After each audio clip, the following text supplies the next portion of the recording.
290여 곳이 장애인을 채용하지 않았거나 장애인을 10명 미만으로 채용했습니다.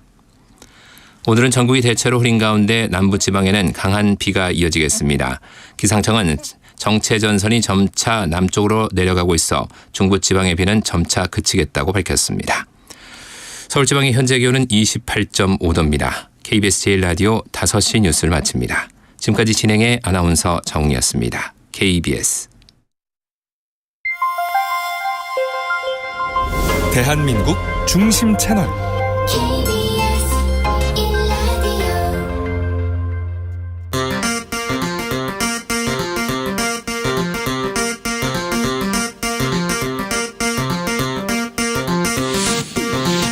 주진우 라이브.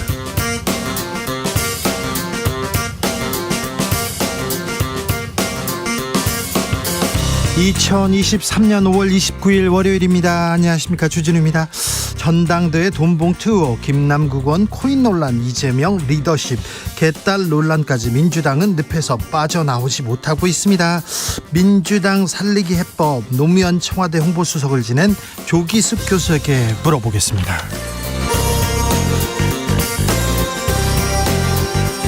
후쿠시마 오염수 시찰단은 귀국했습니다. 오늘은 일본 자위대 함이 우길기 휘날리면서 부산항에 들어왔습니다. 한일 관계는 우리 정세에 어떤 영향을 미칠까요? 정치적 원의 시점에서 짚어봅니다. 다시 반도체 주라고 합니다. 2차 전지주 훌쩍 앞질렀는데요. 미중 반도체 패권 경쟁 속에서 우리 반도체 기업 반등의 기회를 찾을 수 있을까요? 염승환 이베스트 투자증권 이사와 전망해봅니다. 나비처럼 날아 벌처럼 쏜다. 여기는 주진우 라이브입니다. 오늘도 자중자애, 겸손하고 진정성 있게 여러분과 함께 하겠습니다. 대체휴일입니다. 오늘도 공휴일입니다. 푹 쉬셨습니까? 잘 노셨습니까? 오늘도 일하는 분들 많더라고요. 저희들처럼. 네, 저희는 뭐 빨간 날도 월화수목금 쉬지 않고 일합니다. 그런데요, 쉬는 거 중요합니다. 잘 쉬어야, 잘 놀아야 또 일도 잘 하지요. 또 생각도 펑펑 솟아나고요. 자, 내내 잠만 잤더니 피곤하자 그러지 마시고요. 어제는 비가 그렇게 왔는데요. 중부지방 오늘은 그렇게 하늘이 맑고 예쁩니다. 그러니까 좀 걷고 하늘도 보시고 그러셨으면 좋겠어요. 자, 오늘은 자랑 배틀 한번 들어봅니다. 나 이렇게 놀았다. 나 이렇게 쉬었다. 그랬더니 정말 후회 없다. 그래서 좀 옆에 있는 사람들 배 아프게, 아우 나도 저렇게 좀 계획 짜서 놀아야지, 쉬어야지, 그렇게 할 수 있도록 마음껏 자랑해 주십시오. 샵 9730, 짧은 문자 50원, 긴 문자는 100원이고요 콩으로 보내시면 무료입니다. 그럼 주진우 라이브 시작하겠습니다.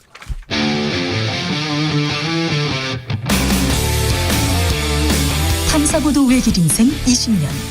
주 기자가 제일 싫어하는 것은?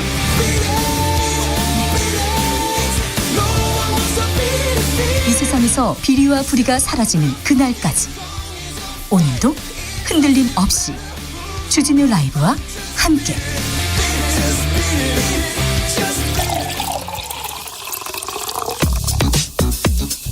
진짜 중요한 뉴스만 쭉 뽑아냈습니다. 주스 정상근 기자, 어서 오세요. 안녕하십니까. 연휴인데요. 쉬는 날 오셔서 죄송합니다. 불러주셔서 감사합니다. 네. 어제까지는 쉬지 않고 비가 오더라고요. 그런데 네. 오늘은요, 중부지방은 해가 쨍, 그런데 남부지방은 비가 내리고 있습니다. 네, 말씀하신 대로 이번 연휴 내내 전국에 비가 내렸는데요. 이 마지막 날인 오늘은 중부지방에는 대부분 비가 그쳤지만 남부지방에는 많은 비가 내리고 있습니다. 어제 남부지방 비가 안 왔는데. 네, 기상청에 따르면 충청권은 오후까지, 전북과 경북은 밤까지 비가 올 전망이고요. 이 전남, 경남과 제주는 각각 내일과 모레 아침까지 비가 내릴 예정입니다. 특히 전북과 경북은 오늘 낮, 전남과 경남은 오늘 밤, 제주는 내일 새벽부터 낮까지 집중호우가 내렸거나 내릴 예정인데요. 비가 많이 왔어요. 네, 많이 왔습니다. 충남 서천에는 지난 27일부터 200mm가 넘는 많은 비가 내렸고요. 전북 익산도 220mm가 넘는 많은 비가 내렸습니다. 다행히 인명피해는 보고되지 않았습니다만 곳곳에서 도로가 침수되거나 축대가 무너지는 등 시설 피해가 발생했습니다. 한편 비가 그친 수도권과 강원 영서 지방은 낮 기온이 30도 내외까지 오르며 한여름 날씨가 나타나기도 했습니다. 네.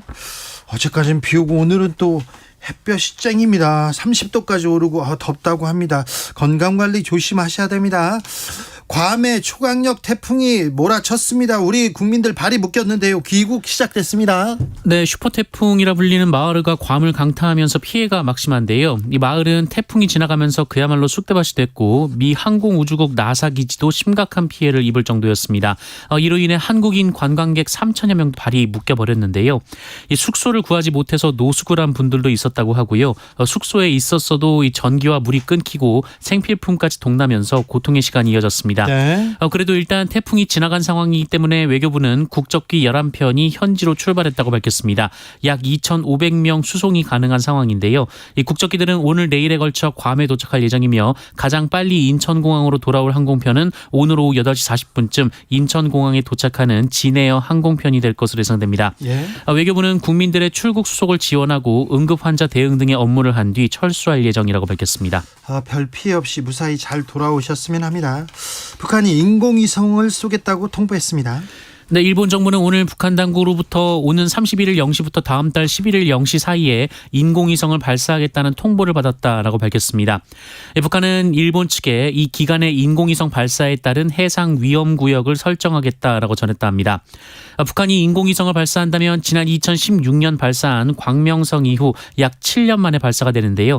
그러나 인공위성을 탑재한 발사체는 탄도미사일과 본질적으로 같다고 보고 일본과 한국 정부는 반발하고 있습니다. 네. 기시다 후미오 일본 총리는 한국, 미국 등과 협력해서 북한의 강한 자제를 요구하겠다라고 밝혔고요.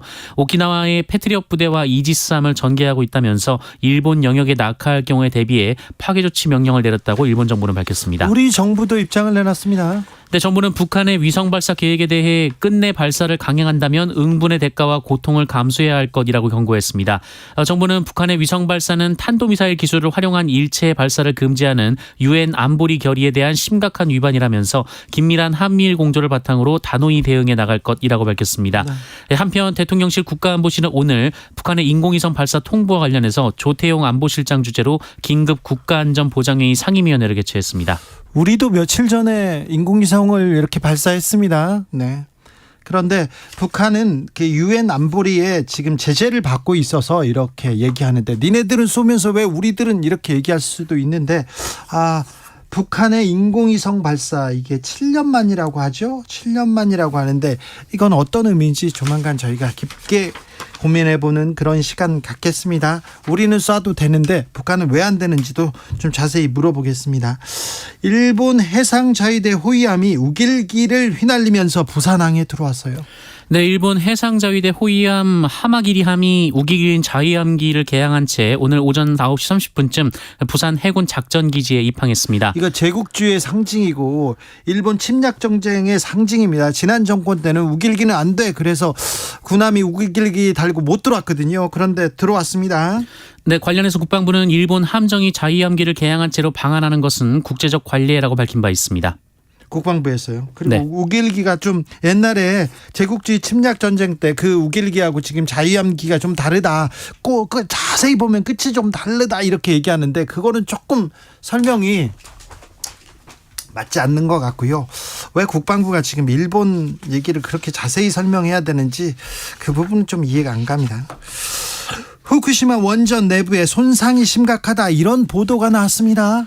네, 일본 후쿠시마 제1원자력발전소 1호기 원자로 내부가 심각하게 손상된 사실이 확인됐습니다. 네. 도쿄전력은 지난 2011년 동일본 대지진으로 노심 용융이 발생한 1호기 내부를 지난 3월 수중 로봇을 투입해 촬영했는데요. 그런데요. 사고 이후 처음 이뤄진 조사였는데 당시 바닥에서 1m 높이까지 콘크리트가 소실돼서 철근이 노출됐다는 사실이 판명됐고 원자로 바닥에 구멍이 뚫렸을 가능성이 큰 것으로 분석이 됐습니다. 아니 근데 2011년에 있었던 일인데 이제서야 뭘 조사한다고요?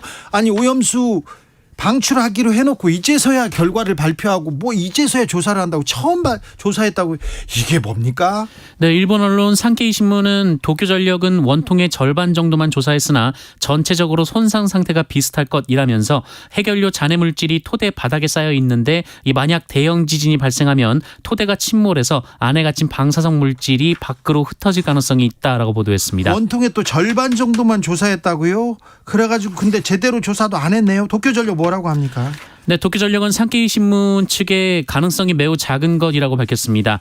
도쿄전력은 원자로 압력 용기는 내진성에 문제가 없고 지지 기능을 잃는다 하더라도 핵 분열이 일어날 가능성은 매우 작다라고 밝혔다고 합니다. 여러분도 잘 아시다시피 산케이 신문은 일본 보수, 일본 극우를 상징하는 그런 신문입니다. 그래서 일본의 이익을 위해서는 웬만하면 보도를 별로 안 해요. 탐사 보도도 안 하고. 그런데 일본 보수 신문이 보기에도 이거 문제가 있다. 도쿄전력 너 뭐 하고 있냐 이 얘기를 하고 있습니다. 국민들이 우려하고 있습니다. 오염수에 대해서 우려하는 것은 국민들 거의 대다수가 그렇게 생각하고 있어요. 그런데 그걸 가지고 뭘 만든다, 괴담이다 이렇게 얘기하는 것 자체가 조금 이건 좀 무책임하다고 생각합니다. 오염수 방류를 앞두고 있습니다. IAEA의 최종 조사가 이제 시작됐다고요? 네, 국제원자력기구 IAEA 조사단이 오늘 일본 후쿠시마 제1원자력발전소 오염수 해양 방류에 관한 포괄적 검증을 위한 최종 조사를 시작했습니다. IAEA 조사단은 다음 달 2일까지 5일간 원전 관계자들과 협의하고 후쿠시마 제1원전도 방문할 예정이라고 합니다. 지난번에 문제 없다는 이런 보고서가 나오지 않았습니까? 네, IAEA의 조사는 이번이 마지막인데요. 앞서 IAEA는 중간 조사 결과 오염수에 대한 일본 정부의 관리 감독에 문제가 없다라는 입장을 밝힌 바 있습니다. 마지막 조사를 하고 결론을 내야 되는 게 이게 과학자들의 역할 아닌가 생각하는데 중간에 이렇게 흘러가지고 중간 조사 결과 이렇게 나오고 우리 검찰에서 중간 수사 결과 발표해가지고 조금 분위기 보고 국민들이 뭐 하고 있냐 그럼 조금 열심히 더 수사하고 아니 괜찮겠다 그러면 거기에서 마무리하고 그랬던 예를 보는 것 같아서 조금 우려됩니다. 오염수를 두고 IAEA가 조사를 잘 해야 되는데 그 조사가 이게 믿을 수 있냐 이 부분에 대해서는 계속 의문부호를 남기고 있습니다. 선관위 간부 자녀들 면접에서 최고 점수 받았다고요? 네, 특혜 채용 의혹을 받고 있는 중앙선거관리위원회 고위직 간부들의 자녀가 면접에서 만점에 가까운 고득점을 받은 사실이 확인됐습니다. 지난주 사퇴한 김세환 전 사무총장 자녀의 선관위 채용 면접에는 내부위원 3명이 참여했는데요. 이 선관위 직원인 면접위원 3명 중 2명이 5개 평가 항목에서 모두 최고점인 상을 줬다고 하고요. 나머지 1명은 1개 항목에서만 중을 주고 4개 항목에서 상을 줬다고 합니다. 이 면접위원 3명은 김세환 전 사무총장과 인천시 위원회에서 같이 일했던 직장 동료였다고 합니다. 신우용 제주 상임위원회 자녀도 채용 당시 과거 아빠의 동료들로부터 면접을 봤는데요. 역시 꽤 높은 점수를 받았다고 합니다. 2021년 경남도 선관위에 경력 채용된 총무과장 자녀의 면접에도 경남도 선관위 2명이 참여했다라고 하고요. 박찬진 사무총장 자녀 송봉서 첨사장의 자녀도 면접에서 거의 모든 항목에 만점을 받았다고 합니다. 부적절 불공정의 표상을 보는 것 같습니다. 엄히 처벌해야 된다고 봅니다. 부재중 전화 이렇게 계속 전화하는 거 있잖아요. 원치 않는데 계속 전화하는 거 스토킹 맞다는 대법원 판결이 나왔네요. 네, 상대 휴대전화에 반복적으로 전화를 걸어 부재중 전화 기록을 남기는 경우도 스토킹 행위로 봐야 한다는 법원의 판단이 나왔습니다. 이 대법원 3부는 A씨의 스토킹 범죄 처벌법 위반 혐의 일부를 무죄로 판단한 원심을 깨고 사건을 부산지법에 돌려보냈습니다. A씨는 연인 관계이던 피해자와 돈 문제로 다툰 뒤 휴대전화 번호가 차단당하자 9차례 메시지를 보내고 29차례 전화한 혐의로 기소된 바 있습니다. 이 하급심은 모두 A씨에게 징역 4월을 선고하고 이 40시간의 스토킹 치료 프로그램 이수를 명령했는데요.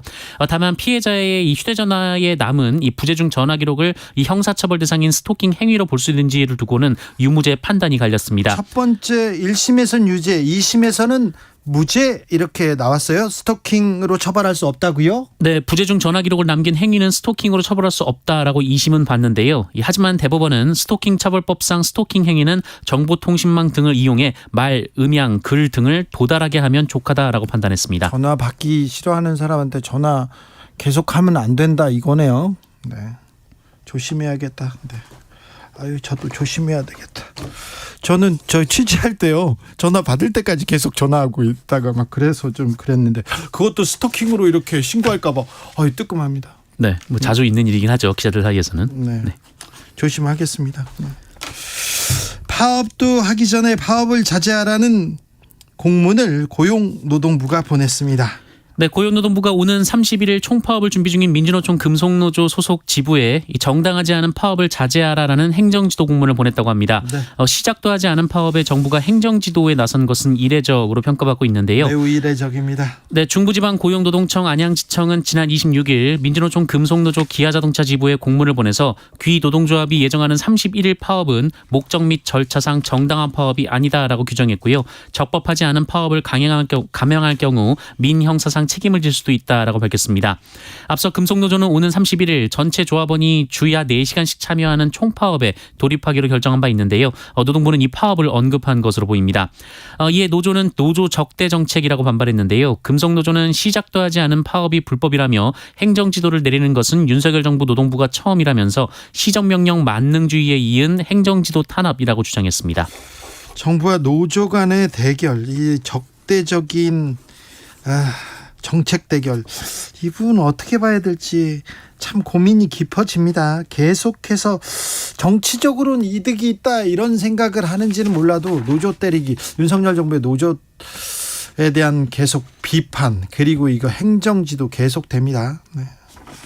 이 부분도 저희가 시간을 가지고 고민해 보겠습니다.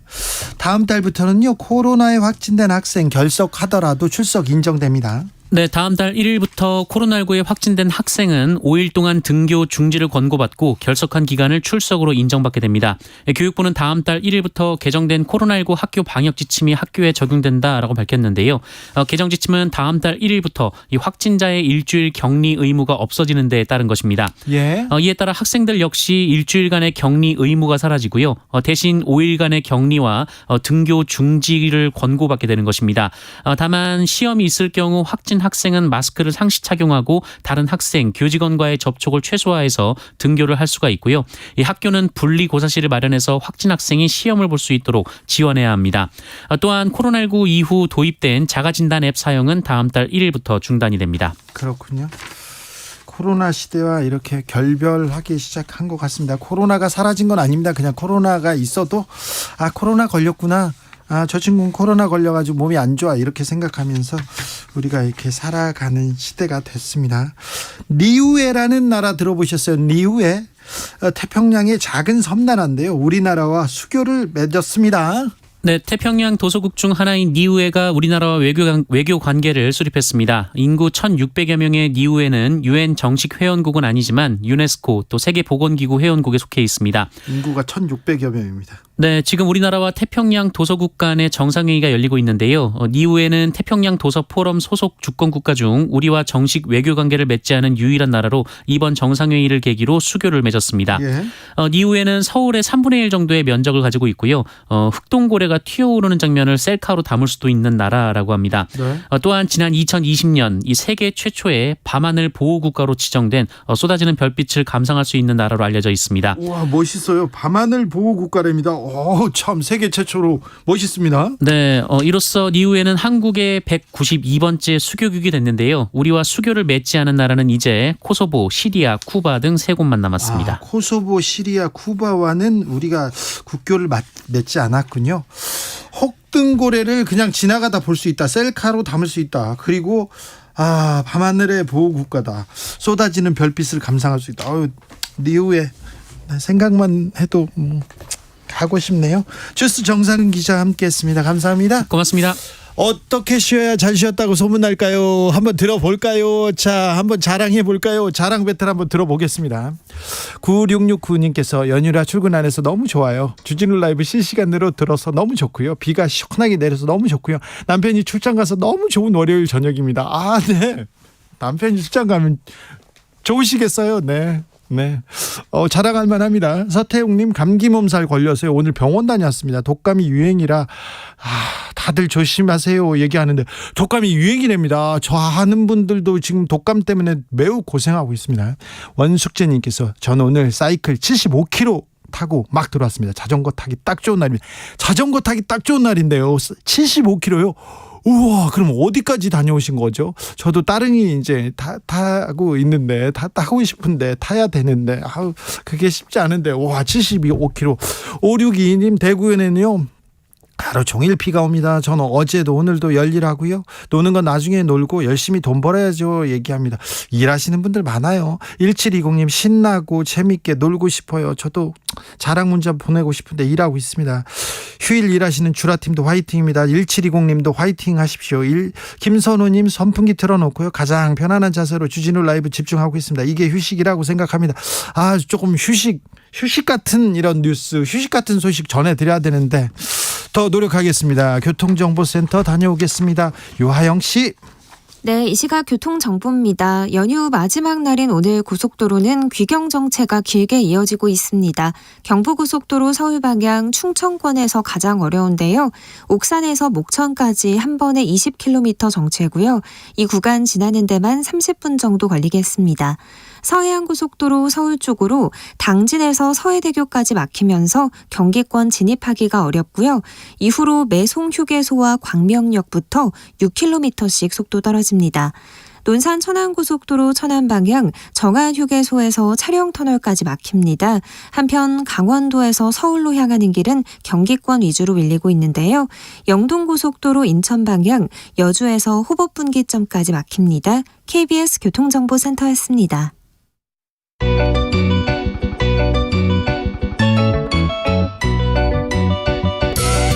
한층 날카롭다, 한결 정확하다, 한편 세심하다, 밖에서 보는 내밀한 분석, 정치적 원의 시점. 오늘의 정치권 상황 원회에서 더 정확하게 분석해드립니다. 김용남 전 국민의힘 의원 어서 오세요. 네, 안녕하세요. 김용남입니다. 노영희 변호사 오셨습니다. 네, 안녕하세요. 노영입니다. 김용남 의원님은 오랜만에 뵙니다. 어떻게 지내셨어요? 뭐 그럭저럭 잘 지내고 있습니다. 네. 뭐 수원에서 그럭저럭 예, 잘. 그렇죠. 뭐. 좋으시죠 요새? 뭐가 좋아요? 그냥 뭐 좋으시죠? 딱히 그렇게 좋은 일 없습니까? 없는데. 네. 자, 후쿠시마 오염수 시찰단 귀국했습니다. 그런데 오늘은요, 해상자유대 호위함이 우길기를 단체로 부산항에 들어왔습니다. 이 부분은 어떻게 보십니까, 김용남 의원님? 이게 이제 우리나라 군이 주도하는 해상 봉쇄 훈련, 뭐 네. 이스턴 엔데버 23이라고 하는데요. 이제 이 훈련에 우리, 미국, 일본, 호주 등 이제 태평양 연안 국가들이 참석을 하는데 네. 이게 일본 법이 그렇게 돼 있답니다. 일본 법이요? 일본 자위대 함정은 네. 일장기하고 우길기, 이제 자위함기라고 부르던데 일본에서는 자위대 소속 함정에 다는 기, 우리가 보면 뭐 우길기하고 거의 똑같이 생겼던데, 네네. 비슷하게 생겼던데 이거를 같이 개양하도록 일본 법에 그렇게 돼 있대요. 네. 그러니까 뭐 일본 자위대 소속 함정이니까 일본 법에 따라서 일장기하고 자위함기를 개양하고 들어온 거죠. 꼭 우리가 일본 법에 따라야죠. 아니 그 일본 함정이니까 그건 일본 뭐 함정이니까. 일본 배니까 일본 법에 따라서 함께 개항하고 들어온 거죠. 그렇죠. 일본 배 입장에서는 자위함기 입장에서는 1954년도에 그렇게 제정을 해놨으니까 예. 자기네 그 길을 닫는 건 당연한 거고 우리나라에 들어오더라도 그 배는 일단 일본 네, 땅인 취해봤거든요. 거잖아요. 그러니까 사실 그걸 뭐 나무랄 수는 없는데 제가 나무라고 싶은 거는 그게 아니라 우선 첫 번째는 자위함기를 달도록 하는 건 좋은데 그 모양을 우길기의 일종으로 만들어 놨다는 것 자체가 저는 더 문제라고 보는 거예요. 그러니까 그 당시에 물론 이제 우리나라 국방부는 아니라고 했다가 지금 좀 약간 곤란스럽게 좀 됐습니다만. 왜 우리 국방부가 우길기가 우길기 아니라고 막 얘기하는 거 그런 게 좀 자존심 상해요. 그러니까요. 우리 왼쪽으로 좀 치우쳤으니까 그게 우길기가 아니라고 주장했다가 일본 스스로가 이거 우길기 일종 맞다 이러니까 이제 할 말이 없어지는 건데 제가 궁금한 거는 어쨌든 일본은 자기네들이 그렇게 잘못했다라고 하는 것을 말하면서도 현실적으로는 모든 행동이 다 자기네들은 잘못한 게 없다는 식으로 좀 행동하고 특히 자위함기의 모양을 그렇게 만들어 놨잖아요. 그러니까 저는 그게 첫 번째로 좀 문제라는 거고 두 번째는 우리나라가 그럼 거기에 대해서 당신들이 하는 행동이 그런 것이 아니다라고 하는 걸 우리 스스로가 먼저 좀 얘기를 하고 뭐 거기다 대고 뭐라고 하든지 이렇게 해야 되는 건데 우리나라가 스스로 나서가지고 자기네 나라가 알아서 한다는데 왜 그러니 이런 식으로 하면서 지금 우리나라 사람들의 이 아픈 마음을 더 생채기를 내고 있다는 거 이게 저는 문제인 것 같아요.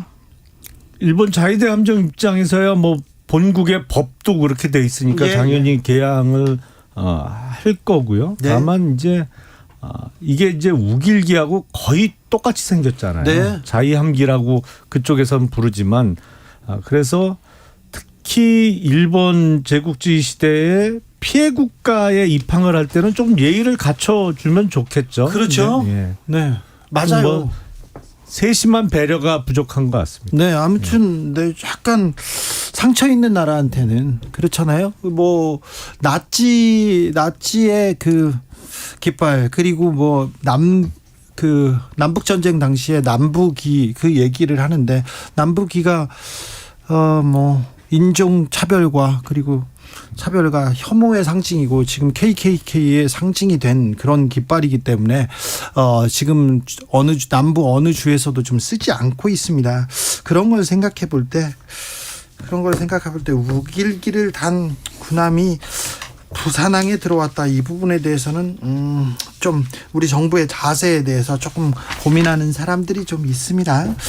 여야 대표는 밥 먹자 안 된다 이렇게 해서 정책 토론하자 하는데 정책 토론은 할 것 같습니까?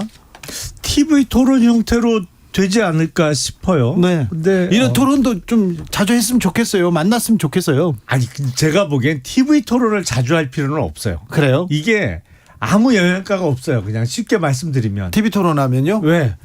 왜냐하면 이게 공개된 방송에서 이루어지는 토론은 각자 그 자기 진영의 대표로 나오는 거기 때문에 거기서 양보할 수가 없어요. 네. 그렇잖아요. 그러네요. 각 당의 그렇죠. 대표들이 네. 이게 조용히 만나서 두 사람이 이렇게 협상을 할 때는 뭐 양보할 건 양보하고 얻어낼 건 얻어내고 이게 가능하지만 TV 카메라 앞에서 그 진영의 대표로 나가서 뭘 양보할 수 있겠어요. 그러니까 네. 이거는 그냥 양당의 대표 회동이 하도 안 되니까 TV 토론 형태로라도 일단 시작하는 의미가 있을지 모르겠습니다만 제가 보기엔 이건 자주 할 필요는 없어요. 왜냐하면 지난번 송영길 대표와 이준석 대표가 TV 몇 번 했어요? 토론을 4번인가 했어요. 네, 몇 번 했어요. 뭔 소득이 있었어요. 그런 측면도 있군요. 근데 왜 식사 제한을 원래 하기로 했다가 거절했다가 또 하기로 했다가 또 갑자기 그냥 TV 토론으로 정리하자 이렇게 된 거예요. 아니 그러니까 처음에 김기현 대표가 일단 밥이나 먹자고 했는데 네. 이재명 대표가 밥은 친구하고 먹어라. 그리고 정책을 얘기해야지 왜 귀한 시간에 만나서 밥 먹자고 하냐 이렇게 나오니까 그러면 오케이 정책 대화를 TV 토론 형태로 하자 이렇게 돼서 성사가 되는 것 같은데 네. 제가 보기엔 뭐 한 번이면 충분하지 않을까 싶습니다. 그러면 네. TV 토론은 뭐 한 번 하면 됐고 어찌 해야 됩니까? 저 여야가 좀 대화를 해야 될 거 아니에요? 제가 정당 생활하면서 느낀 거는 우리나라는 중앙당이 있다 보니까 당대표가 있고 원내대표가 있잖아요. 네. 근데 정말 입법과 관련해서 중요한 만남은 원내대표 간의 협상이에요. 왜냐하면 각종 법률안이나 이런 거는 원내대표의 몫이거든요. 당대표는 글쎄요 뭐 가끔 만나면 돼요. 자주 안 만나도 돼요. 당대표는 제가 보기에는. 근데 그렇다 하더라도 좀 상징적인 의미는 있죠. 워낙 그동안에 대통령이 제1야당 대표를 사실은 무시하는 행동을 많이 취했었었는데 그래도 이제 이렇게라도 당대표 대 당대표끼리 만나서 뭔가 해보겠다라고 하는 걸 보게 되면 국민들 입장에서 보자면 좀 뭔가 얘기가 좀 되려나 협치하려나 이런 얘기가 좀 생기는 거잖아요. 근데 문제는 현실적으로 무엇을 할 수 있을까는 이제 두 번째 문제인 것이고 일단 이렇게 물꼬를 한번 터보자 이런 의미는 있을 것 같아요. 부연 설명을 해드리면 미국 같은 경우에는 그 민주당, 공화당 뭐 양당 체제입니다만 당 대표라는 자리는 없잖아요. 네, 없어요. 거기는 뭐 중앙당 자체가 없으니까. 그러니까 사실상 모든 협상은 플로 리더라고 하는 원내대표들끼리 만나서 다 하는 거죠. 네.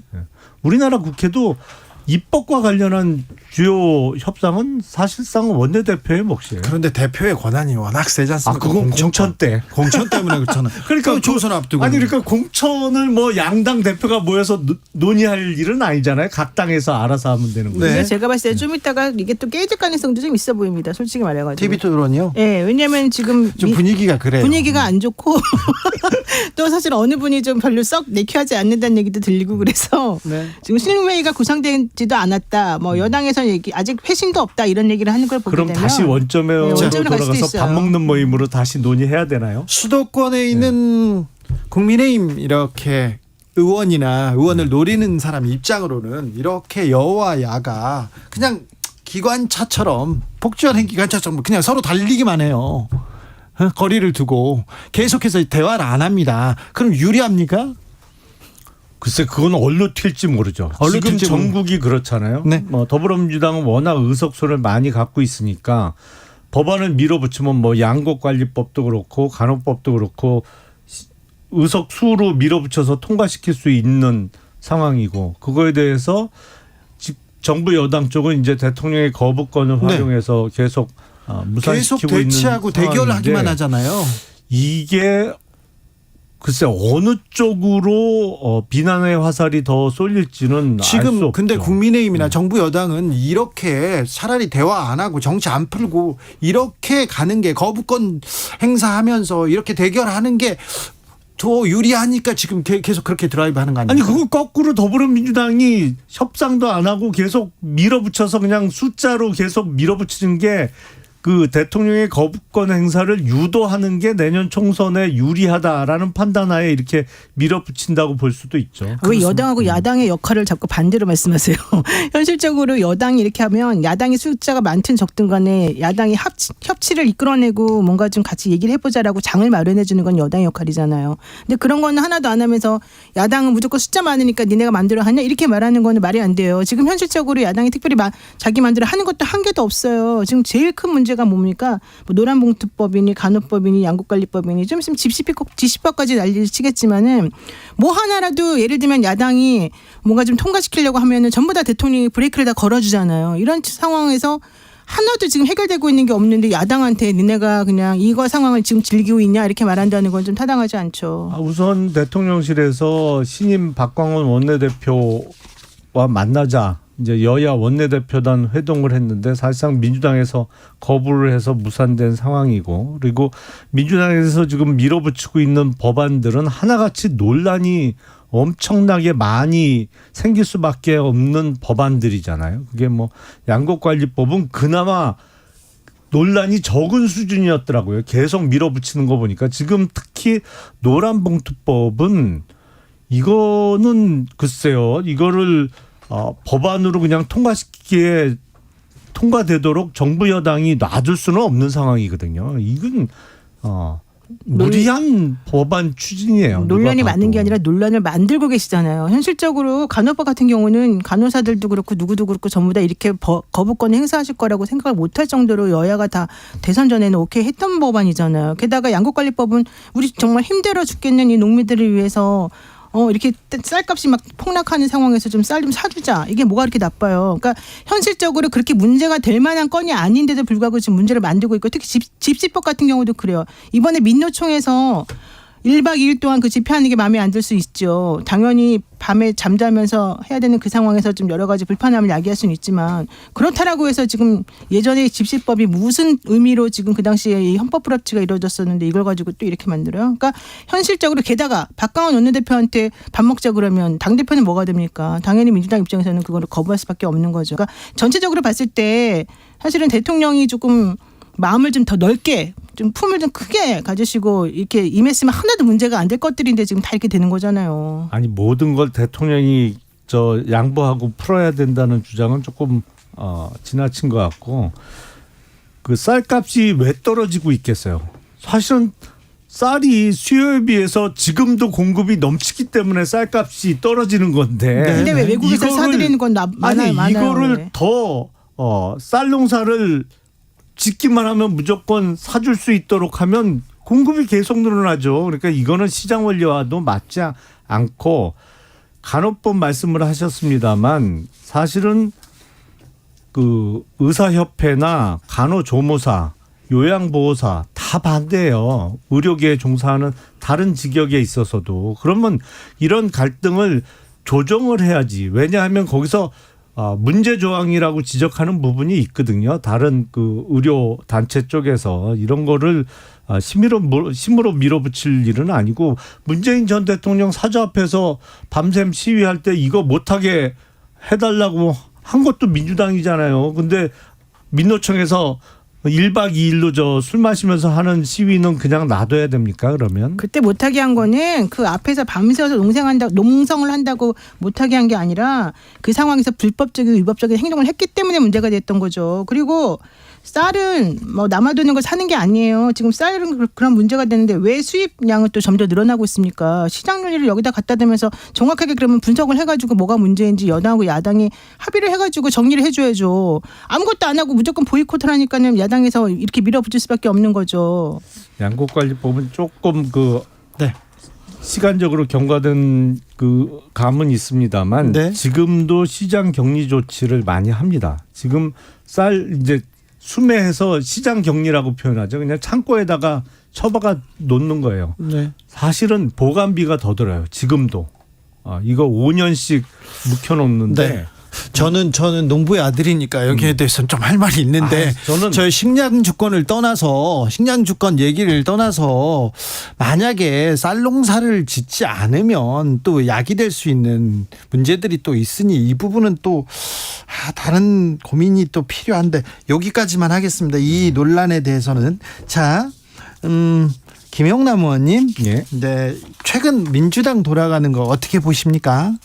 그냥 재밌게 보고 있습니다. 재밌어요. 예. 좋죠. 보면. 아니 뭐 좋지는 않아요. 좀 한심해 보이죠. 한심합니까? 왜요? 민주당이 한심하면 뭐 국민의힘은 좀 아니 근데 전체적으로 우리나라 정치의 어떤 퇴행을 지켜보는 게 그렇게 썩 좋은 일만은 아니죠. 그렇죠. 참 별일이 다 생긴다. 뭐 이런 생각은 들어요. 네네. 특히 김남국 의원의 코인 투기와 관련해서는 참 저런 일도 생기는구나. 뭐 이런 생각이 듭니다. 네. 민주당에서 그런데 코인 논란 그리고 돈봉투 논란 있는데 이 문제를 좀 깔끔하게 해결하는 모습 그리고 이게 잘못했다 이걸 가지고 쇄신하는 모습 이렇게 좀 해결하는 모습을 제대로 보여주지 못하는 것이 더 큰 문제다 이런 지적은 계속 나옵니다. 그거는 뭐 생각 있는 분들은 다들 말씀을 하고 계시죠. 뭐 표현 그대로 조국의 강도 못 건넌데 남국의 바다에 빠졌다. 뭐 이 표현이 적절한 것 같고요. 제가 듣기로는 더불어민주당의 윤리심판원장으로 계신 위철한 변호사도 김남국 의원의 경우에는 의원직을 계속하기 어려운 의원 자격 사례다. 문제 된다고 본다 이렇게 그렇죠. 뭐 그런 말씀하셨습니다. 표현을 한 것으로 봐서 그래서 이제 더불어민주당이 김남국 의원을 어떻게 처리하느냐가 네. 자기 편이라고 무조건 감싸는 뭐 2019년 가을을 뜨겁게 달궜던 조국 사태의 재현 내지는 뭐 그거보다 더 심각한 위기 상황에 빠지느냐 아니면 이걸 해결하고 한 발짝 더 도약할 수 있는 기회로 삼느냐 뭐 그런 결정이 나겠죠. 제가 그래서 위철환 회장하고 통화를 해봤어요. 오늘 연락이 안 그래도 왔길래 정확하게 그 당신이 한 말이 정확히 무슨 뜻이냐는지 물어봤는데 그거는 그러게 만약에 그 상황에서 전제로 문제가 된다라는 게 확인이 되면 예를 들면 이해 충돌이 있었다거나 뭔가 기업하고 관계가 있었다거나 이런 종류의 문제가 있다는 게 확인이 되면 당연히 그거에 대해서는 국회의원이니까 여기에 대해서 문제를 삼고 뭐 정말 뭐 제명이든 뭐든 할 수도 있겠다. 그렇지만 지금 현재는 그게 아니라는 거잖아요. 그러니까 전제로. 그러니까 전제가 깔려 있는 상황에 대한 얘기 정확히 하고 난 다음에 그에 상응하는 거는 공정하게 해야 된다는 의미였다는 얘기인 것이고요. 지금 현재 김남국 의원 얘기 자꾸 여러분들이 하시는데 제가 궁금한 게 그겁니다. 코인을 투자하는 것이 지금 불법이 아니라고 하는 상황이면은 코인 투자한 것만 가지고 뭐라고 할 수는 없어요. 그러면 뭐가 문제냐? 국회의원인데도 공직자가. 불구하고 그 시간에 의정 활동을 하지 않고 뭐 코인에 투자하는 것 때문에 너무 시간을 많이 뺏었다거나 문제가 있었다거나 그러면 그거는 비난받을 수가 있어요. 네. 그래서 이번에 문제된 게 저는 그 부분이라고 생각하고 그 부분에 대해서는 비난받을 수 있다고 봅니다. 네. 그런데 예를 들면 김남국 의원이 그렇게 한 것이 막 여러 아주 엄청나게 많은 거든지 아니면은 그게 정말 국회의원으로서 해서는 안 되는 기업과의 이해관계를 뭐 이렇게 상황에 봐가지고 봤을 때 뭐가 문제가 있다라든지 이런 게 드러난 게 있으면 확인이 되는 거지. 지금은 조사를 하고 확인을 하는 단계이기 때문에 아직까지 그런 게 드러나지 않은 상황이라고 한다면 우리가 전제를 깔고 그게 위법이라면 문제가 된다. 하지만 아직까지는 상황을 파악하는 단계이니 좀 지켜보자. 이게 맞는다는 거예요. 그래서 민주당의 실제 고민이 거기 있습니다. 근데 실제로 지켜보자. 검찰 수사를 지켜보자. 검찰 수사 속도가 안 나요. 그러니까 일부러 어떤 검찰이 지금 제가 보기에는 좀 속도를 본인들이 원하는 방향으로 조금 조절하는 것도 있을 수가 있는 것 같고 또 하나는 지난번에 사무처에서 공개를 했잖아요.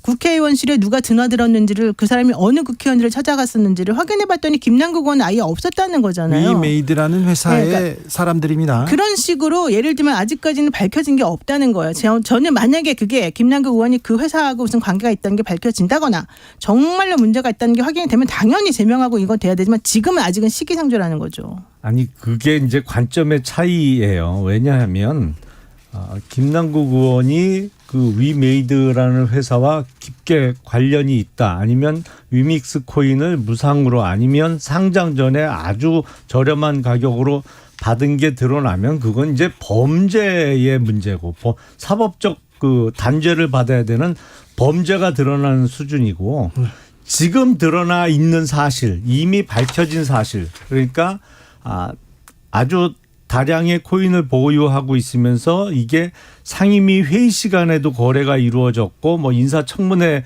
중간중간에도 거래를 했고 더군다나 LP라고 하죠. 유동성 공급자, 리퀴디티 프로바이더 역할까지 하면서 거기서 커미션을 챙겼다. 이건 지금 드러나 있는 사실이잖아요. 커미션을 챙겼다가요? 아니, LP는 당연히 수수료를 받은 거죠. 그건 뭐 드러나 이자나 있는 수수료 이자라고 볼 수 있죠. 이자율이라고 그거는 그러는데. 뭐 드러나 있는 사실이죠 이미. 그러면 많은 국민들이 생각하는 거는 이미 드러난 사실만 갖고도 국회의원직을 유지하는 게 부적절하다고 생각하는 국민들이 많이 계신 거예요. 근데 민주당은 여기서 범죄 수준까지 밝혀지지 않으면 이거는 뭐 제명할 일이 아니다라는 것은 이제 그건 민주당의 생각인데 그건 국민들이 동의하기 어려울 거예요. 8029님께서 정말 웃겨요. 솔직히 정보가 없는데 어떻게 그렇게 살 수가 있어요? 이렇게 물어보고요. 레벨님께서는 코인이 왜 도박입니까? 가상화폐 투자입니다. 개인 투자입니다. 이렇게 얘기합니다. 그런데 김남국 코인 논란은 해결김이 보이지 않고요. 팬덤 정치 충돌로 다시 이어집니다. 여기에 민주당의 고민이 있습니다. 사실 민주당 입장에서는 지금 계속해서 비명 침명하면서 개딸이라고 불리우는 그런 강성 지지자들이 이제 비명 의원들에게 공격을 하는 것이 문제다 이런 얘기를 하는데 오늘 그 위철한 위원장도 그렇게 말했어요. 그분들이 뭐 강성 지지자인 것을 뭐 빌미 삼아 그렇게 의원들에게 공격적이고 불법적이고 위법적인 행동을 하면 당연히 거기에 대해서도 징계하는 게 맞다. 이게 원론적인 말인 거잖아요. 저는 그건 당연히 맞는 말이라고 생각해요. 근데 그 사람들이 정말 그렇게 강성 지지자들이어서 혹은 그 팬덤 지지자여서 그랬는지 아닌지가 또 밝혀지지 않고 있잖아요. 예를 들면 이완욱 의원 같은 경우에도 본인이 그렇게 화를 냈지만 현실적으로는 그게 아니었다고 밝혀졌잖아요. 그러니까 그런 걸 따져보게 되면 확인을 해서 그 사람들이 그렇게 하는 거는 팬덤이든 뭘든 다 떠나가지고 어쨌든 남에게 협박을 하거나 불소나 문자를 보내고 이건 옳지 않은 거예요. 그러니까 그건 무조건 단죄를 하는 게 맞죠. 그건 하지만 형사처벌될 수 있어요. 네, 하지만 그게 아니라 만약에 정말로 지지자로서 본인이 좋아하는 당의 무슨 의원들에게 뭔가를 말하거나 권유를 하고 싶은 말이 있다면 그것을 가지고서 무조건 뭐라고 할 수는 없는 거잖아요. 그러니까 그런 것도 확인을 해야 되는 거예요. 농부가 또 밭을 또 탓할 수는 없지 않습니까? 아니 지금 무슨 그 소속 의원들한테 건의를 하거나 제안을 한 것 갖고 지금 문제 삼는 건 전혀 아니잖아요. 네. 그러니까 아주 거친 욕설 내지는 위해를 가할 듯한 협박, 네. 뭐 그거는 이 잘못된 수준까지 거라니까요. 나가고 있기 때문에 그 문제를 삼고 있는 거지 무슨 제안을 한다고 그거를 잘못됐다고 하는 사람은 아무도 없죠. 그러니까 강성 지지자여서가 아니라 그거 잘못된 행동을 했기 때문에 처벌을 받는 거는 맞는 말이고 대신에 그것을 강성 지지자들의 행태라고 이렇게 자꾸 프레임 씌우는 건 옳지 않다는 걸 말하는 거예요. 강성 지지자들이 조직적으로 하고 있는 거 아닌가요? 사실상. 자, 뭐 강성 지지자들을 탓할 게 아닌데 강성 지지자들을 이용하려는 세력이 있는 거는 같아요. 그런데 그 부분을 민주당에서 그게 계속 화두가 된다. 이거는 조금 문제가 있어 보입니다. 근데 태영호 의원이 이렇게 그만둬서 공석이 된 국민의힘 최고위원 자리는 어떻게 됩니까? 김영남 의원님은 안 가세요? 제가 낙점을 받을 수 있을까요? 그래요? 검사 출신이잖아요. 그거는 여러 검사 가지 출신. 조건에 부합을 해야겠죠. 네. 그러니까 네. 특별히 또 바른 소리를 하면은 좀 결격 사유가 될 수도 있다는 그런 생각이 있어요. 김용남 의원은 바른 소리를 자주 안 하시거든.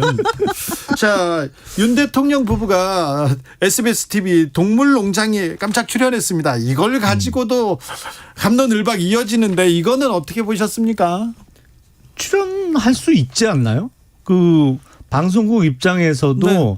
대통령 부부가 출연하는 것 자체가 뭐 시청률도 높일 수 있고 네. 사실은 이런 갑론을박이 나온다는 것 자체가 방송국 입장에서는 사실은 싫지 않은 일이잖아요. 그럴까요? 그럴 것 같은데요. 네. 예. 근데 지난번에 그리고 뭐 어떤 예능 프로나 이런 데에 정치인들도 간혹 출연을 했습니다만 현직 대통령은 그 수준은 이미 넘은 거죠. 왜냐하면 여당의 대표가 아니고 예. 대한민국 대통령이잖아요. 그러니까 어느 나라든 대통령이 어떤 다른 모습, 그러니까 공식적이고 어떤 정치 행위를 하는 뭐 이런 그 권력 행사를 하는 모습 이외에 좀 소프트한 장면을 내보내는 방송은 뭐 얼마든지 나올 수 있는 거 아닌가요? 아니 근데 지난번에 2022년 4월 달인가요? 유재석 씨가 하는 유퀴즈? 네. 유퀴즈라는 프로그램에 나오셨다가 한번 엄청나게 곤욕을 좀 치르지 않으셨습니까? 그 당시에.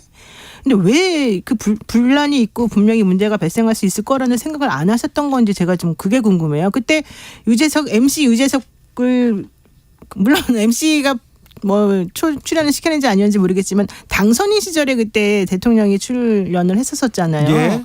그래가지고 한번 그 프로그램을 없애내까지 말이 많았었어요. 그리고 그 이후에 그 프로그램이 정말로 시청률이 엄청나게 떨어진 걸로 제가 얘기를 들었는데 이번에 동물농장 나가면서 물론 반려견을 많이 키우시고 반려묘를 사랑하시니까 뭐 방송사 입장에서는 그럴 수도 있습니다만은 또 본인이 만약에 예전에 그런 곤욕을 치른 사람이라고 한다면 나는 안 할게 이렇게 좀 거절하셨어야 되는 게 맞다 나는 그 생각을 하거든요 오히려. 아니 근데 윤석열 대통령이 곤욕을 치른 게 뭐가 있나요? 윤석열 대통령이 잘 치렀다는 게 이해가 안 아니라 되는데. 그 프로그램에 출연한 네. 것으로. 아니 이거를 이제 윤석열 대통령을 싫어하시는 분들은 뭐 개인적으로 반감을 가질 수 있겠지만 네. 대통령 그러니까 이게 그냥 어느 진영의 대표가 아니고 우리나라 대통령인데 대통령이 어떤 TV 프로그램 뭐 그게 예능이 됐던 아니면 뭐 동물과 함께하는 프로그램이 됐던 그거 출연하는 거를 그런 일이 절대로 있어서는 안 된다고 주장하는 건 도대체 무슨 논리인지 저는 이해하기 지금 힘들어요. 대통령이 나오면요 모든 게 이렇게 흑백으로 이렇게 쫙 갈라집니다.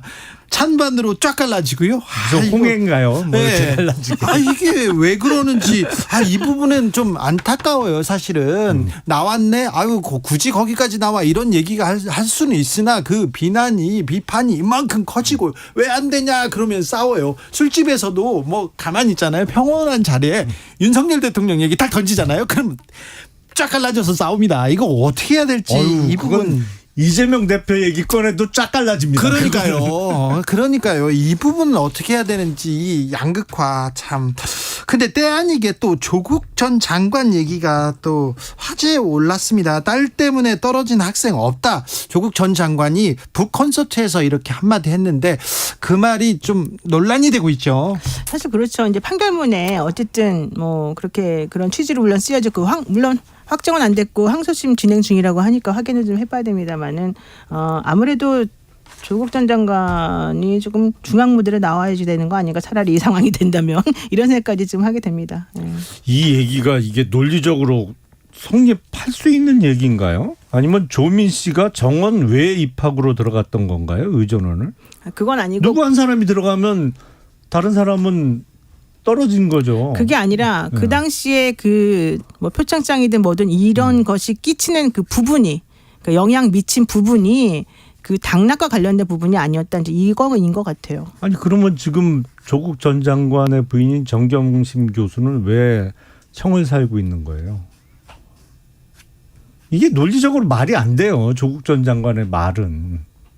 근데 이 말이 나오면 논란이 되는데 왜 이게 갑자기 또 튀어나왔을까요? 그리고요.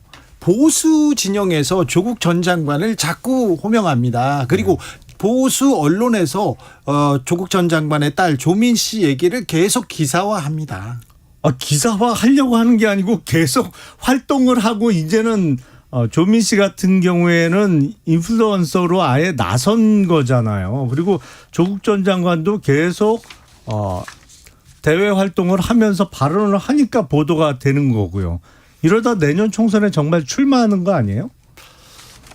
출마할 수 있겠죠. 저는 출마하는 것 자체를 뭐 안 된다고 된다 이렇게 말하고 싶지는 않고요. 출마할 수도 있고 그거는 본인이 선택할 나름이라고 생각해요. 다만 판결이라고 하는 게 뭐 완벽하게 무조건 다 맞는 건 아니니까 본인들 입장에서는 억울하고 속상하고 이런 부분이 있고 디테일한 부분에서 틀린 부분이 있다라고 생각하기 때문에 이런 말도 나오는 거겠죠.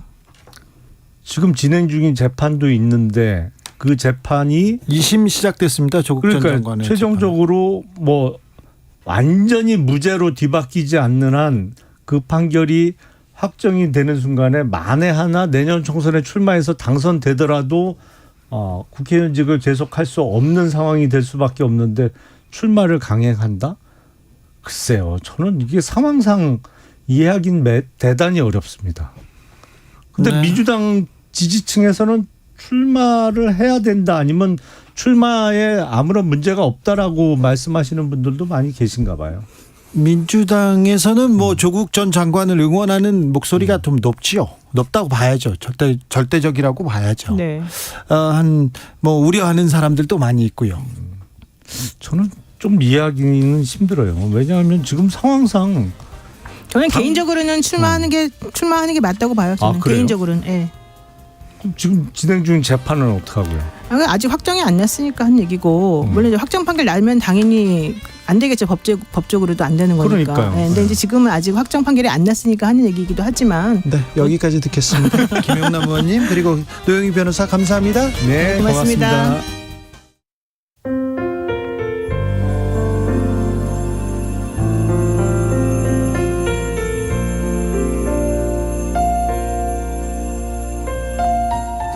KBS 라디오 연중기획 희망충전 대한민국 536번째 이야기. 안녕하세요. 아나운서 이현주입니다.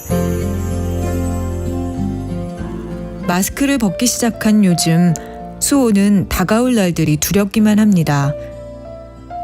사실 마스크 속 수호의 턱은 많이 삐뚤어져 있습니다. 왼쪽 턱이 덜 자라 오른쪽과 약 12cm 이상 차이가 나는데요.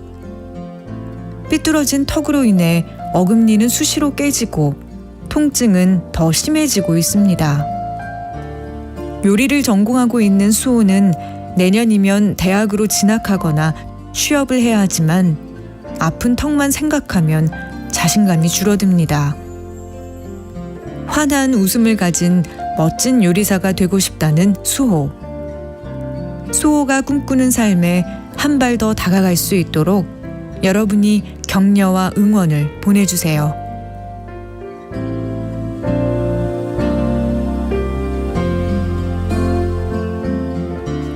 여러분의 따뜻한 손길이 희망의 빛이 됩니다. ARS 060-700-1580 060-700-1580 한 통화 3,000원으로 희망을 선물해주세요. KBS 라디오 연중기획 희망충전 대한민국은 초록우산 어린이재단, 인탑스 주식회사 그리고 청취자 여러분과 함께합니다. ARS 060-700-1580 한 통화 3,000원입니다.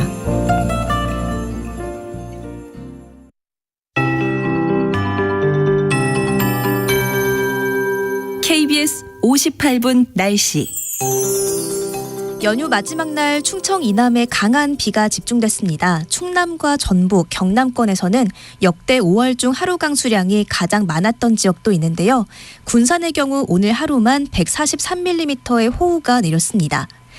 비구름이 더 남쪽으로 이동하면서 저녁까지 충청권엔 빗방울만 떨어지는 곳이 있겠고요. 전북, 경북의 비는 오늘 밤까지, 전남, 경남은 내일 아침까지, 제주도는 모레 아침까지 이어지겠습니다.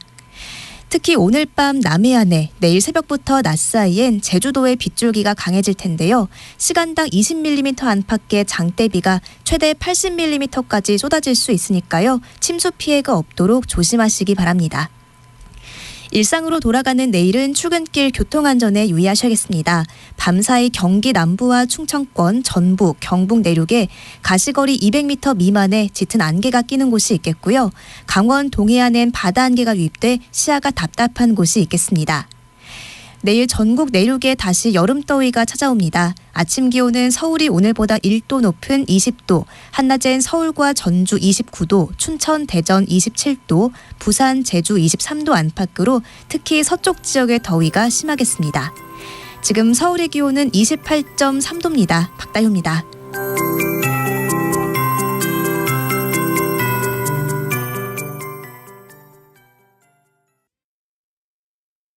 정성을 다하는 국민의 방송 KBS가 6시를 알려드립니다. AM 711kHz, FM 97.3MHz, KBS 1라디오입니다.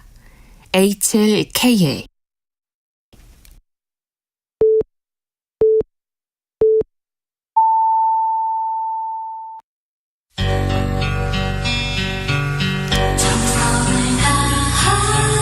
정성을 다하는 국민의 방송 KBS 주진우 라이브. 그냥 그렇다고요. 이 시각 라디오 정보센터 뉴스입니다. 정부는 북한이 인공위성을 발사하겠다는 계획을 공개한 데 대해 끝내 발사를 강행한다면 그에 대한 응분의 대가와 고통을 감수해야 할 것이라고 경고했습니다. 모레 제주도에서 열리는 다국적 해양 차단 훈련에 참가하기 위해 일본 자위대 함정이 우길기를 달고 부산항에 입항했습니다. 국방부는 국제적 관례라며 이를 문제 삼지 않겠다는 입장입니다. 괌국제공항이 운영을 재개하면서 오늘 국적기 11편이 현지로 투입됐습니다. 오늘 저녁 8시 40분쯤 첫 항공기가 인천공항에 도착 예정인 가운데 현지에 고립됐던 한국인 관광객 3,400명도 차례로 귀국길에 오릅니다. 우리나라의 실질 국내 총생산 GDP 성장률이 3분기 연속 OECD 평균을 밑돌았습니다. 한국은행과 OECD에 따르면 올해 1분기 우리 경제의 실질 국내 총생산은 전분기보다 0.3% 증가한 것으로 나타났습니다. 지금까지 라디오 정보센터 조진주였습니다.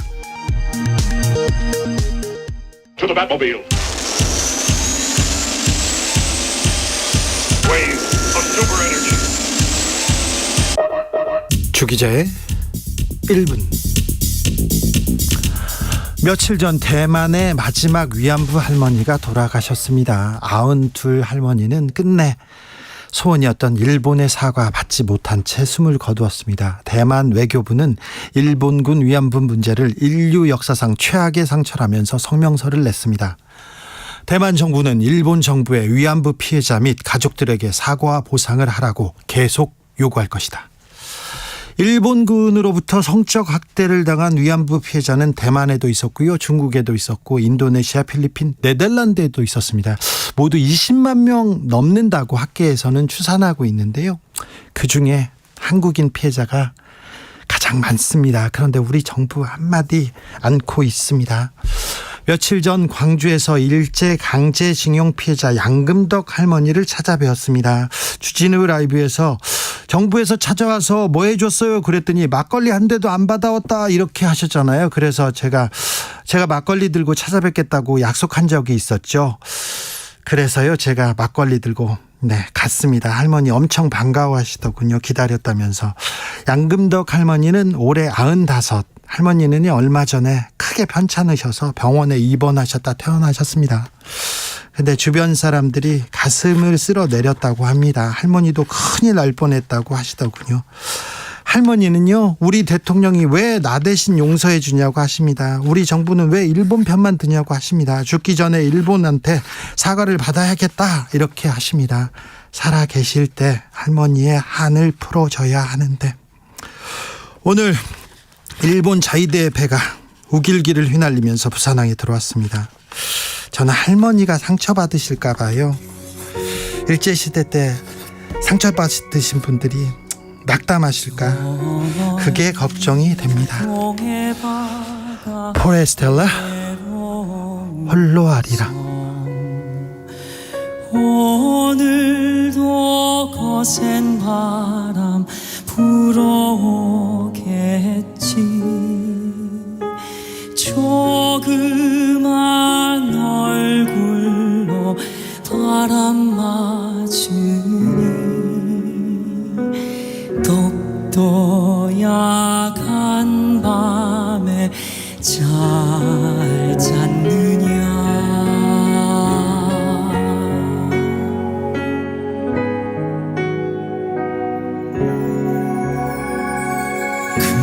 금강산 맑은 물은 동해로 흐르고 설악산 맑은 물도 동해 가는데 우리네 마음들은 어디로 가는가. 언제쯤 우리는 하나가 될까. 아리랑 아리랑 홀로 아리랑 아리랑 고개를 넘어가 보자. 가다가 힘들면 쉬어가더라도.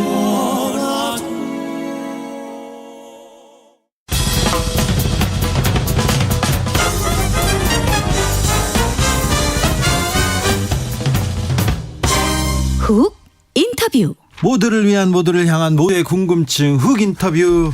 윤석열 정부 국민의힘 싫다, 그런데 민주당은 밉다. 민주당이 악재에서 빠져나오지 못하고 있습니다. 새신의 기회로 삼아야 되는데, 위기를 기회로 만들어야 되는데 해법 보이지 않습니다. 그래서 한번 물어보겠습니다. 노무현 정부 당시에 청와대 홍보수석을 지냈습니다. 조기숙 이화여대 국제대학원 교수 모셨습니다. 어서 오세요. 안녕하세요. 네, 잘 지내세요? 네, 잘 못 지내지만 네. 열심히 살고 있습니다. 네. 자, 어떻게 민주당은 무너지는가, 이런 책을 쓰셨어요. 지금 민주당이 무너지고 있습니까? 정당이 네. 보통 세 개의 기둥으로 바친다 그래요. 네. 이제 하나는 가치와 이념이고, 두 번째는 민주적 의사결정, 네. 세 번째는 이제 비전에 맞는 핵심 정책인데, 네. 세 번째는 뭐 여야 야나 다 없어요, 우리 정당이. 네. 그러니까 이제 두 개의 기둥으로 바치는 건데, 네. 저는 가치와 이념은 조국 사태부터 무너지기 시작해서 다 무너졌다라고 보고, 네. 민주적 의사결정은 그래도 버티고 있는데 이것도 반은 무너졌다. 그러니까 무너지고 있는 거죠. 가치와 이념에서 지금 무너진다, 이 부분이 가장 뼈아픈 것 같은데요. 조국 장관 임명이 이거 옛날 일이잖아요. 그런데 여기서 지금 빠져나오지 못하고 있습니까? 그러니까 여러 번 사실은 선긋기를 할 기회가 있었는데 계속 되돌이표를 해요. 가다가 멈추고 가다가 멈추고. 더 중요한 거는 이제 조국 장관이 잘못해서 당한 게 아니라 언론과 검찰에 당했다는 생각으로 민주당 이제 강성 지지자들이 언론개혁, 검찰개혁을 빙자로 거의 뭐 검찰 말살, 언론 말살을 하겠다는 그런 정책을 들고 나오니까 국민적 지지도 못 받고 이제 민주당이 그 늪에서 계속 헤어나오지 못하는 거죠. 그렇습니까?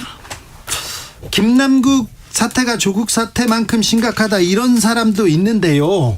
지금 그 돈봉투 사건도 있고 김남국 의원 사태, 어떻게 보셨어요? 근데 사실 조국 교수 문제는 청와대가 임명권자가 최종 결정한 거잖아요. 네. 그러니까 어떻게 보면 청와대 책임이 더 크다고 볼 수 있는데 김남국 사태는 사실 김남국 후보가 어떻게 단수 공천을 그 민주당이 아주 이기기 쉬운 지역에 받았느냐 하는 건데 결국 민주당에서 준 건데 조국 시위대 열심히 했다는 이유로 준 거거든요. 그러니까 조국 사태가 사실 김남국 사태로 인해서 다시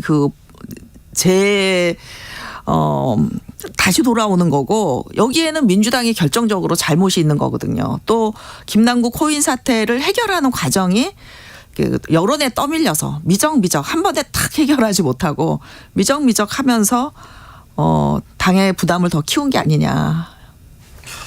자, 그럼 모든 문제가 지금 조국 사태, 조국 전 장관 임명에서 꼬였다. 그 이후에 지금 민주당이 해결을 못하고 그 늪에서 빠져있다. 이렇게 설명하시는데요. 네. 조국 전 장관은 총선에 뜻이 있다. 이런 보도도 나옵니다.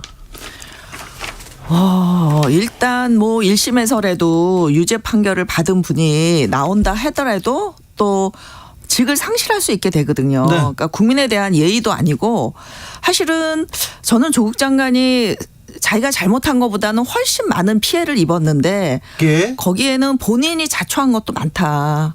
그러니까 뭔가 좀 자숙하고 반성하는 모습을 보여줘야 되는데 계속 잘못을 부인하거든요. 그러면 우리 또 왜 괘씸죄가 있어서 형량도 높게 나오잖아요.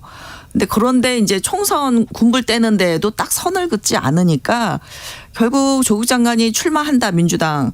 그럼 본인도 저는 당선이 가능할지 좀 의문이지만 당선이 된다 하더라도 민주당은 다른 지역구에서 다 참패해요. 과연 이런 일을 할까? 저는 아직 조금 의심스럽습니다.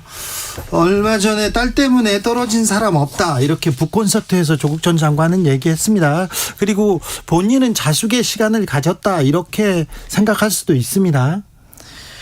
그리고 조민 씨는 또 자유인인데 살아야 될 거 아니냐 이렇게 얘기하고 이렇게 공개적인 활동을 하는 거를 또 바라보고 있습니다. 그 뭐 개인의 자유니까 어쩔 수가 없죠. 그거는. 근데 이제 민주당 지지자들의 태도가 국민들한테 혐오감을 주는 게 뭐냐면은요. 그렇게 참 어려움을 당했는데 아직 씩씩하구나. 그 말도 침착하게 잘하는구나. 이러면서 공개적인 뭐 유튜브 방송에 나왔을 때 저는 민주당 지지자들이 칭찬하고 격려할 수 있다고 봐요. 그런데 너는 아무 잘못이 없다. 떳떳하다. 더 열심히 활동해라. 이러는 게 국민적 정서랑 너무 거리가 먼 거예요. 그럼 국민들은 야, 저 사람들은 그냥 도덕성은 개나 줘버리라는 건가? 이런 생각이 들거든요. 이런 사람도 있고 저런 사람도 있는 거 아닙니까? 아니 근데 민주당 지지자들이 할 때는 이게 정치 문제가 되거든요. 네. 근데 그 조민의 이제 유튜브가 이제 실버 버튼을 단 게 10만 명이다. 네. 그 민주당 강성 지지자들이 상당수거든요. 그 예. 중에는. 그러니까 이런 게 국민들 눈에 비춰질 때는 정치적으로 비춰진다는 거죠. 그러니까 개인의 자유를 제한한다는 게 아니라 사실 우리가 자식을 군대 보내도 뭐 선풍기도 안 켜고 뭐 저도 그랬지만 여행도 안 가고 어쨌든 자식이 무사 귀환할 때까지 기다리는 게 가족의 마음이잖아요. 근데 가족을 그것도 자기 입시 때문에 감옥에 보낸 거잖아요. 어머니를. 그러고서 나는 내 일상을 행복하게 즐기겠다 하면은 국민의 입장에서 봤을 때는 저렇게 철이 없는 사람이 있나.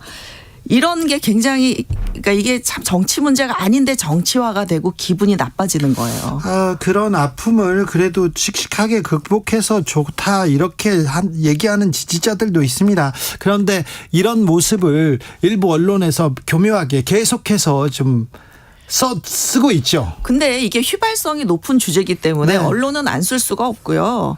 그리고 이게 그냥 일반 국민들 입장에서 그래 대견하다. 너라도 행복하게 살아라. 할 수 있죠. 분명히 있다고 봐요. 그런데 그게 이제 어떤 민주당 커뮤니티에서나 민주당 당 게시판에서나 네. 뭐 이런 민주당 당원인 게 분명한 분들이 나서서 그럴 때는 이게 굉장히 역풍이 부는 거죠. 당에. 네.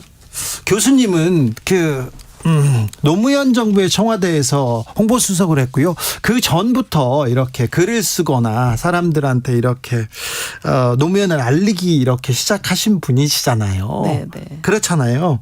그래서 언론의 잘못된 거 이렇게 바로 잡고 할 말을 하면서 이렇게 그 지지자들한테 이렇게 얘기를 하셨던 분으로 기억하는데 이런 얘기를 조국 전 장관에 대해서 좀 아픈 얘기를 하면 굉장히 많은 좀 비판과 비난까지 받으시잖아요. 엄청 공격받았죠. 네. 배신자 소리 듣고 누가 배신인지 모르겠지만. 네. 근데 이렇게 계속 얘기를 하시는 이유가? 우선은 저는 노무현에게 올인했던 사람이고 노무현의 가치를 알리는 거를 저의 인생 사명으로 여기는 사람이기 때문에 매우 열심히 하셨어요. 네. 그래서 노무현의 참모로서 사실 굉장히 중요한 소중한 유산이잖아요. 그래서 이제 그런 일을 해왔던 건데 사실 언론 환경은 참여정부에 비해서 요즘은 너무너무 좋아졌습니다. 그렇죠. 따지자 보면. 그렇죠. 주 기자님이 이렇게 윤석열 정부에서 방송을 하는 것부터가 언론의 자유가 있는 거고 또 개인이 SNS를 다 하잖아요. 그래서 충분히 그 언론 환경이 좋아졌는데도 불구하고 아직도 민주당은 계속 남 탓만 하는 거예요. 언론 탓, 검찰 탓. 근데 물론 그들이 잘못한 것도 있죠. 있지만 그럼에도 불구하고 문재인 대통령 지지도 80%, 조국 사태 일어나기 전까지만 해도 65% 굉장히 높았고 퇴임 때 그 지지도도 거의 50%에 육박할 정도로 높았거든요. 그러면은 언론이 문제가 아니라 국민들이 다 알아서 판단한다 이렇게 보셔야 되는 거예요. 그런 측면도 좀 있지요. 그런데 민주당이 예전 민주당 같지 않다. DJ 정신, 노무현 정신 다 잃어버렸다. 이렇게 생각하는 민주당원들도 많습니다. 많죠. 탈당한 사람도 많고요. 네. 그런데 민주당에 민주가 없다는 지적에 대해서는 어떻게 보십니까? 뭐 절차상으로는 뭐 지켜가면서 하죠. 아직까지. 그래서 제가 절반만 무너졌다는 게 무슨 윤리위원회에서 결정할 것을 당무위원회에서 결정한다더니 이렇게 꼼수를 쓰지만 아직 그래도 절차적 민주주의는 지키는데 실질적으로 다른 의견을 수용하고 관용하고 하는 문화는 거의 없어졌죠. 거의 뭐 문자폭탄을 받고 저만 해도 이재명 대표를 위한 고언을 해도 이제 거기 댓글이 수백 개 달리면서 주로 단어에 개가 안 들어가면 말이 안 되는 그런 거친 언어를 사용을 해요. 타인에 대해서. 그러면 저는 사실 정치의 뜻이 없기 때문에 상관없이 계속 책을 씁니다. 그런데 다음에 권리당원으로부터 공천을 받아야 되는 국회의원은 다른 말을 못하게 되죠. 입을 닫게 되죠. 그렇죠. 입을 닫게 되고 그렇게 되면은 한 목소리만 들리면 국민들은 더 실망을 하잖아요. 그래서 당내 민주주의가 심각하게 위협받고 있다라고 저는 생각합니다. 지금 노웅래, 이재명, 윤관석, 이성만 그리고 송영길, 김남국 여러 사람들이 지금 검찰의 수사 선상에 올라 있습니다. 그런데 검찰이 너무한 거 아니냐, 한쪽만 너무 잡아파는 거 아니냐, 이렇게 민주당원들이나 민주당 지지자들은 생각합니다. 그런 면이 없지 않죠. 네, 그렇게 생각할 수도 있는데 그렇다고 죄가 없는 사람을 수사하는 건 아니잖아요. 그 국힘에서도 그 돈봉투 돌린 분 누구죠? 그분도 검찰 수사를 이제 구속영장 떨어지니까 방탄국회 안 하겠다 그래가지고 그 검찰에 내줬잖아요. 근데 그분 가서 영장실질심사 받고 불구속 기소됐어요. 그래서 영장 그 구속영장이요. 꼭 통과되는 것도 아니고 꼭 다 법원에서 받아들여지는 것도 아니기 때문에 저는 이렇게 거대 야당의 당대표를 누가 함부로 구속을 하겠느냐. 그래서 법원을 좀 믿어보는 것도 나쁘지 않을 것 같고요. 왜냐하면 더 탐사 그 시민언론 기자들도 구속영장은 떨어졌지만 그 영장실질심사에서 구속이 안 됐잖아요. 그래서 너무 그 검찰 핑계 대는 건 사실 김남국 의원이나 송영길 의원이나 다 잘못한 건 사실이잖아요. 근데 그 검찰 핑계 대는 게 설득력이 없다. 그리고 이재명 대표만 해도 사실 여론조사에 보면 과반 이상이 정치 탄압이 아니다라고 생각하거든요. 자, 그런데 민주당 지지자들은 이재명 대표 말고는 대안이 없다. 그리고 이재명 대표 말고 다른 사람을 또 대표로 세우면 그 사람을 또 검찰이 잡을 거 아니냐 이렇게 또 생각합니다. 저는 사실 대표가 누구인가는 그렇게 중요한 것 같지는 않아요. 네. 왜냐면은 지금 싸움이 다 공천권 싸움 아니에요. 예. 공천 제도를 이재명 대표가 혁신을 하면 사실 이재명 대표가 대표를 한다 하더라도 또 대표는 임기가 주어진 거고 당원들이 뽑은 거잖아요. 그래서 네. 저는 대표를 흔드는 대신에 사람을 흔드는 대신에 제도를 쇄신하는데 오히려 당내 파벌 싸움을 하는 게 더 바람직하지 않나 이렇게 봅니다. 알겠습니다. 자, 돈봉투 사건도 있고요. 김남국 코인 논란도 있으나 민주당에서 좀 이렇게 딱 부러지게 해결하고 넘어가는 것 같지는 않습니다. 이게 뭔가 이렇게 좀 깨름직한 부분을 놓고 가는데요. 이 문제는 이재명 리더십에 이어서 팬덤 문제로 이어집니다.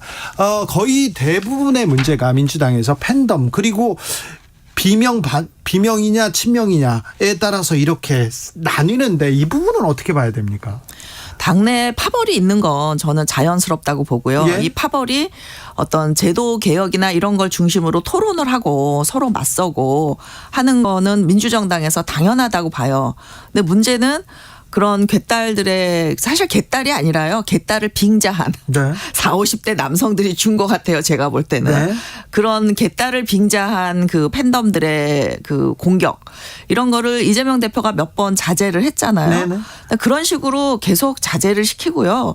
그리고 자신의 권한을 강화하는 친정체제 구축을 위해서 지금 대의원제도도 폐지한다는 거잖아요. 물론 대의원제도에 문제가 있다는데 저도 동의해요. 네. 하지만 이거를 지금 이재명 대표 손으로 폐지하는 거는 의심받을 여지가 너무 크다. 네.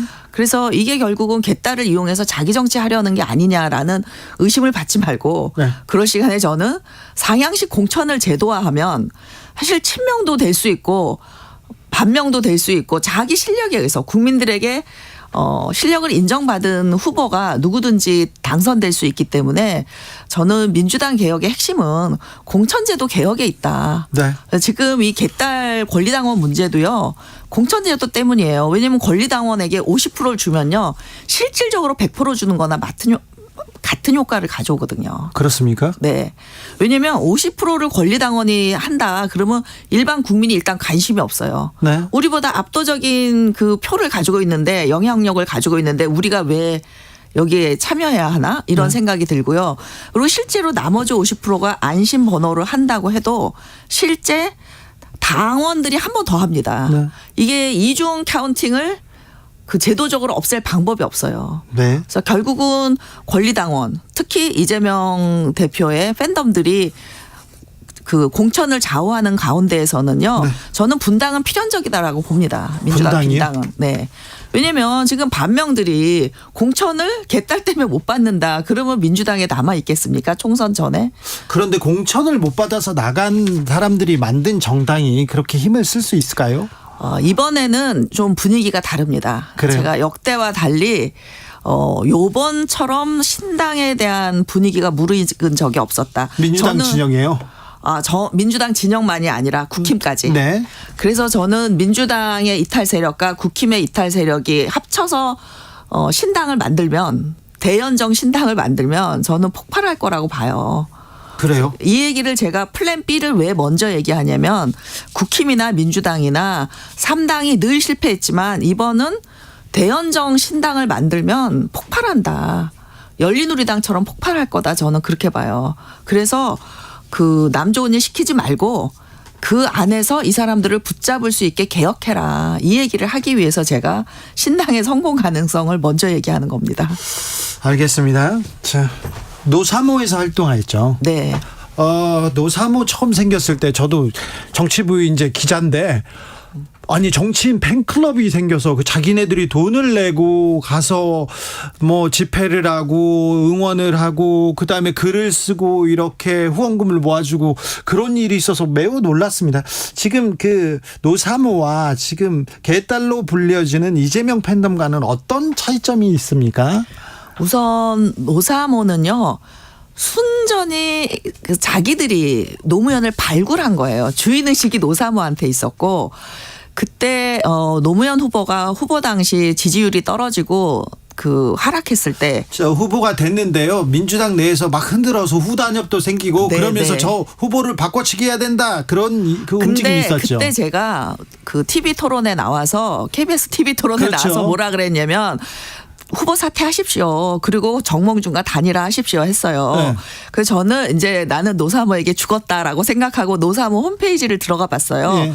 그랬더니 한두 명 저를 비판하는 글이 있더라고요. 근데 나머지 글들은 뭐냐면 조기숙 교수가 중립이지만 한 번도 우리에게 불리한 얘기를 한 적이 없다. 네. 조 교수 말을 따르면 다 유리했다. 네. 그러니까 이번에도 좀 지켜보자. 예. 그래서 실제로 저도 과연 이걸 받을까? 저는 노무현 후보는 받을 거라고 생각하고 사실 제안을 한 건데 네. 받았어요. 결국은 받고 받았죠. 후보가 됐죠. 예. 그러니까 사실은 버려야 얻는 거거든요. 예.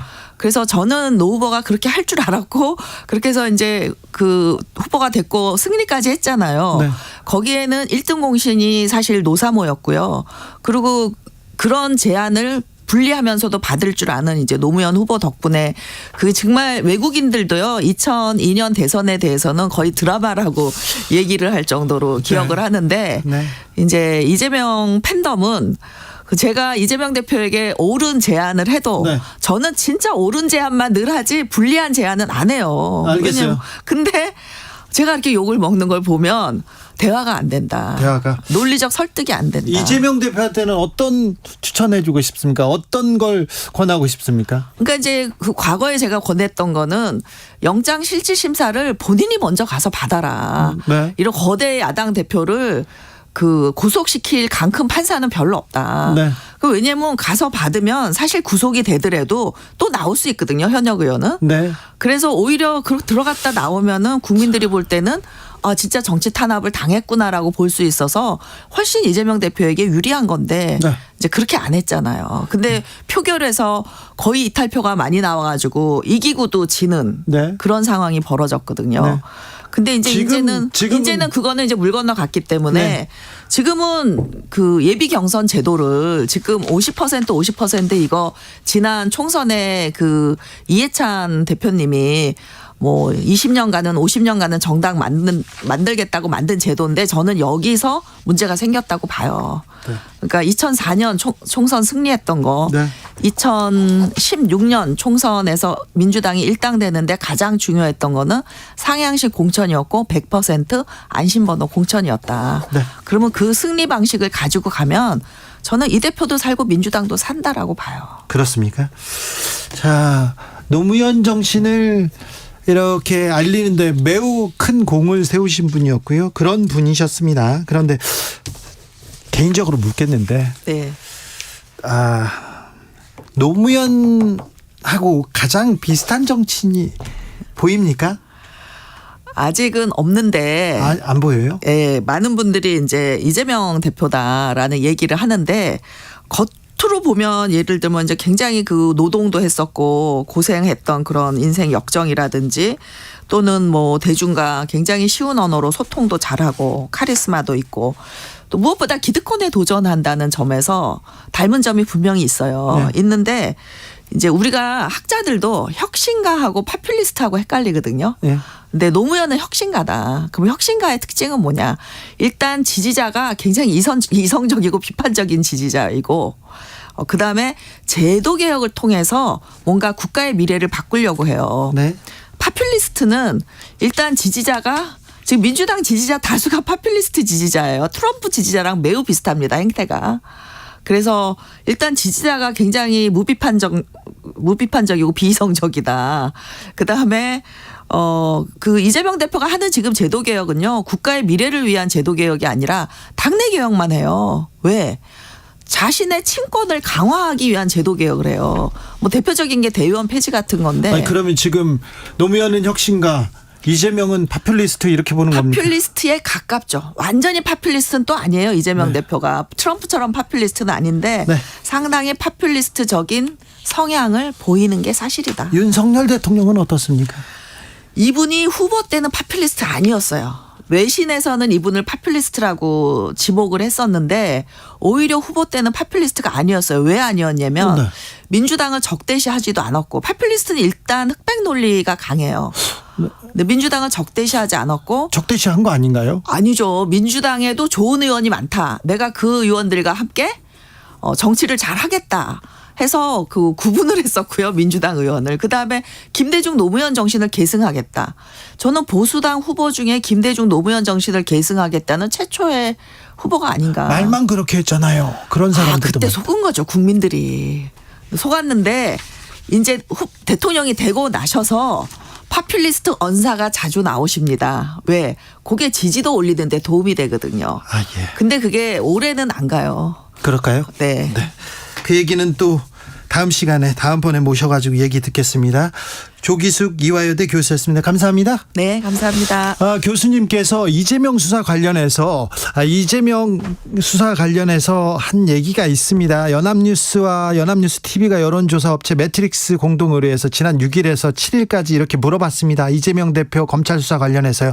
응답자의 57.1%가 범죄 관련 혐의에 대한 정당한 수사라고 평가했고요. 야권 탄압, 정치 보복이라는 응답은 36.3%였습니다.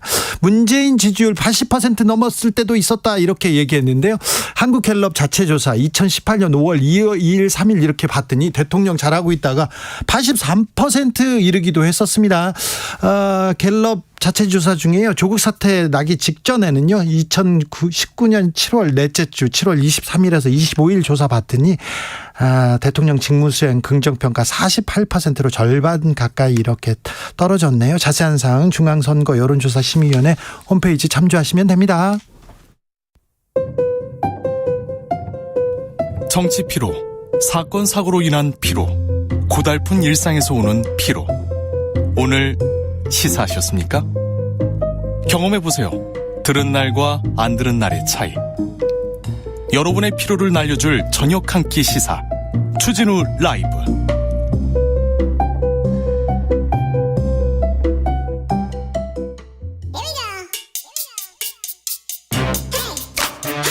뉴스를 향한 진지한 고민, 기자들의 수다.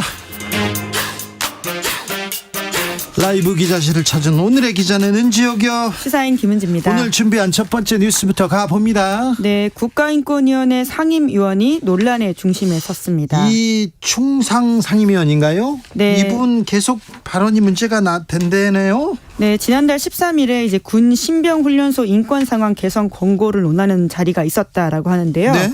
여기서 성소수자 혐오 발언이 담긴 반대 의견서를 내고 이를 소수 의견으로 결정문에 포함시키려 했다고 합니다. 뭐라고 했습니까? 제가 차마 이제 입으로 옮기기 힘든 그러니까 말이라서요. 이런 분이 인권을 얘기한다는 것 자체가 예. 어떤 얘기가 있냐면 게이들은 기저귀를 차고 다닌다 이런 발언을 하셨어요. 네, 사실도 아니고 혐오 표현이다라고 명확하게 말씀드릴 수 있는데요. 심지어 네. 논의되는 안건과도 관련이 없는 내용이었다고 합니다. 그러다 보니까 인권위원장을 비롯한 다수의 위원들이 제지를 했고 결과적으로 이 위원의 의견이 최종 결정문에 들어가지 않았다라고 하는데요. 이 사실이 알려지면서 인권단체들이 지난 5월 23일 인권위 앞에서 재발 방지를 요구하는 진정을 냈습니다.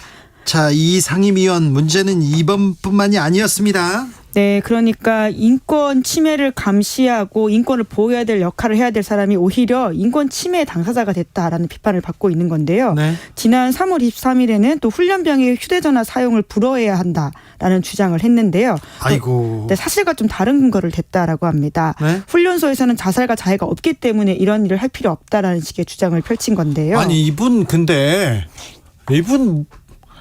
뭘 읽기는 합니까? 신문은 읽습니까? 세상 돌아가는 얘기는 봅니까? 휴대전화가 보급된 이후에 군에서 얼마나 폭행이나 인권 사고가 얼마나 줄었다는 건 알고 계신가요? 네, 자살과 자해가 없다. 물론 이제 타자가 때리는 부분에 대한 건 아닌 것으로 보이는데 하지만 이것조차도 사실과 다르다라는 지적이 나오고 있습니다. 예? 왜냐하면 군인권센터가 파악한 최근 몇 년간의 훈련소 자해 사망 사건만 보더라도 2017년 한 건, 2018년 한 건, 2020년 두 건, 2021년 한 건 거의 매년 일어나고 있다라고 볼 수 있고요.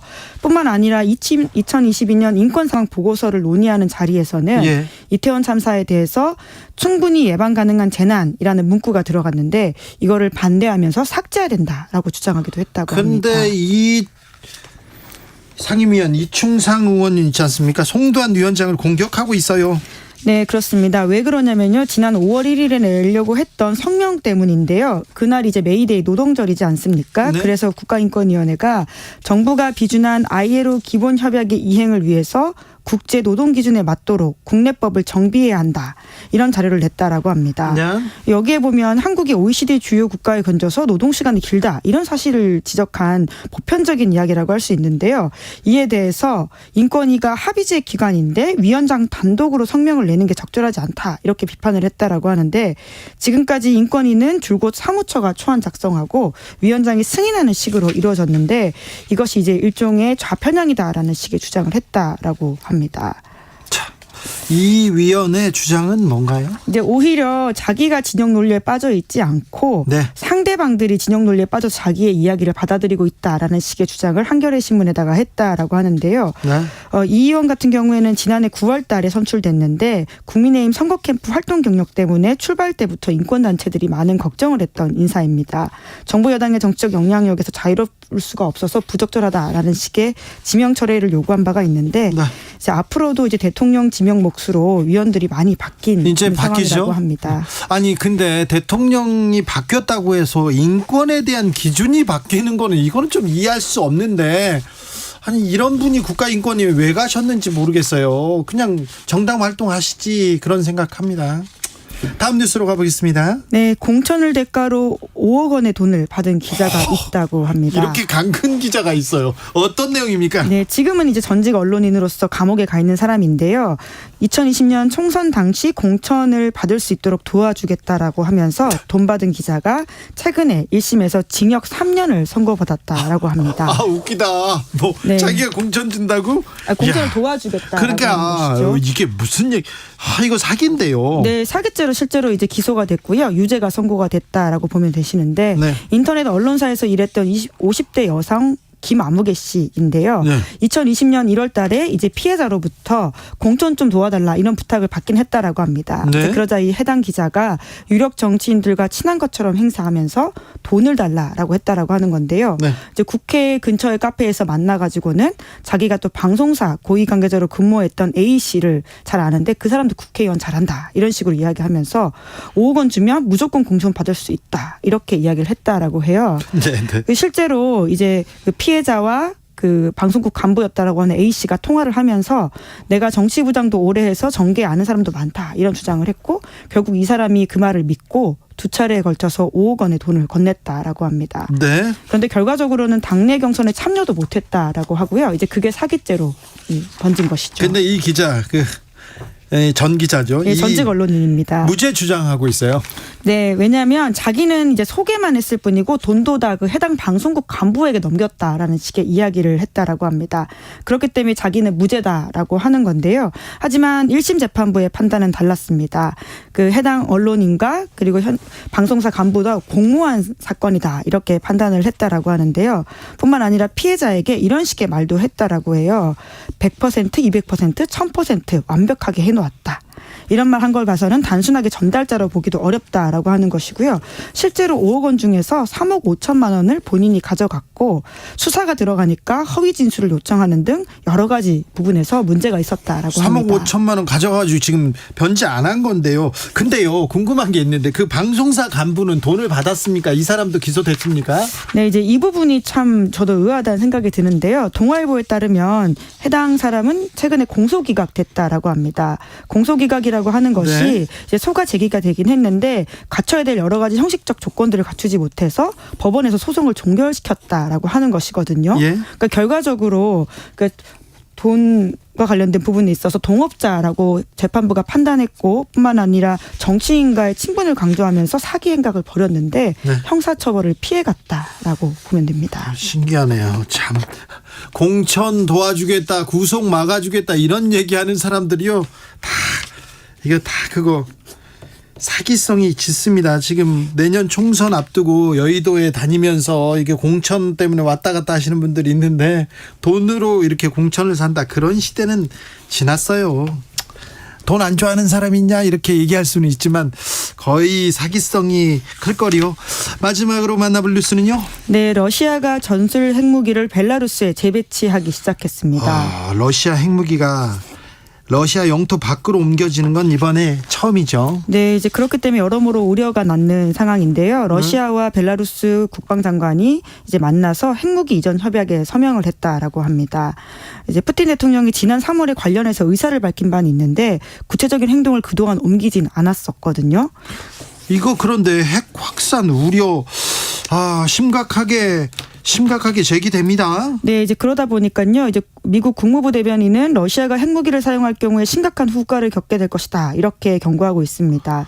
게다가 미국과 러시아 사이에는 핵정보 공유를 하고 있는 상황인데요. 네. 이것이 2026년 종료될 예정이라서 더욱더 걱정된다라는 이야기가 나오고 있습니다. 얼마 전에 핵탄두 몇 개 있다 이렇게 공개하기도 했잖아요. 네, 핵탄두 1,150개, 발사 플랫폼 700개 이렇게 이제 양국 사이에 제안했죠. 예, 제안을 하기로 한 것인데 지금과 같은 상황이면 더욱더 이제 강대국 사이의 핵 경쟁이 본격화될 수밖에 없다라는 걱정이 나오고 있습니다. 그러면 이제 중국도 나설 거고요. 그다음에 북한도 우리도 나설 건데 또 일본도 나설지도 모르는데 이거 걱정입니다. 예, 다만 이제 미 국무부에서는 이제 이렇게 비난을 하면서도 미국이 전략 태세를 바꿀 만한 이유나 러시아에 대해서는 핵무기 사용할 준비하고 있다는 징후는 발견하지 못했다. 이렇게 또 단서를 달긴 했습니다. 한미 정상회담에서도 그렇고요.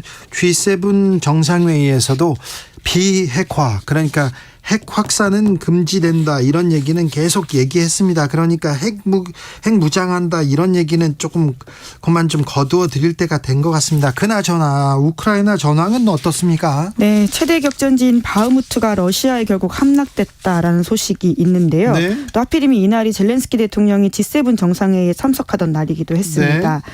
러시아는 이제 상징적인 승리를 거뒀다 이렇게 자랑을 하고 있는데요. 2022년 하르키우와 헤르손 탈환한 뒤에 처음 있는 일이기 때문인데 하지만 또 우크라이나는 오히려 바흐무트의 러시아 전력을 묶어두고 소모시켜서 예고된 반격을 준비하고 있다라고 밝히고 있어서 이후의 상황들은 좀 다음 국면에 의해서 결정될 것으로 보입니다. 전쟁은 끝나야 되는데 언제까지 이렇게 전쟁 얘기를 전해야 될지 우크라이나의 평화를 빕니다. 전 세계의 평화를 기원합니다. 기자들의 수다 시사인 김은지 기자와 함께했습니다. 감사합니다. 고맙습니다. 교통정보센터 다녀올게요. 유하영 씨. 네, 이 시각 교통정보입니다. 남부지방에 계속해서 많은 비가 내리면서 빗길 사고가 잇따르고 있습니다. 중부 내륙고속도로 창원 방향 창녕 부근 2차로에서 사고 났고요. 사고 여파로 정체가 극심합니다. 창녕 나대목에서 우회시키고 있습니다. 이 때문에 모전부터 꽉 막혀 있고요. 경부고속도로 서울 쪽으로는 구미 진입로 2차로에서 사고 났습니다. 이후로 충청권에서는 옥산에서 목천까지 긴 구간 정체입니다. 영동고속도로 인천 방향 횡성휴게소 2차로와 갓길에서 사고 났고요. 경기권에서는 덕평 부근 갓길에서 사고 처리 중입니다. 이후로도 덕평에서 양지터널까지 정체고요. 서울 양양고속도로 서울 방향 서종에서 화도까지 막히고 더 가서 강일 부근에서 주춤합니다. KBS 교통정보센터였습니다.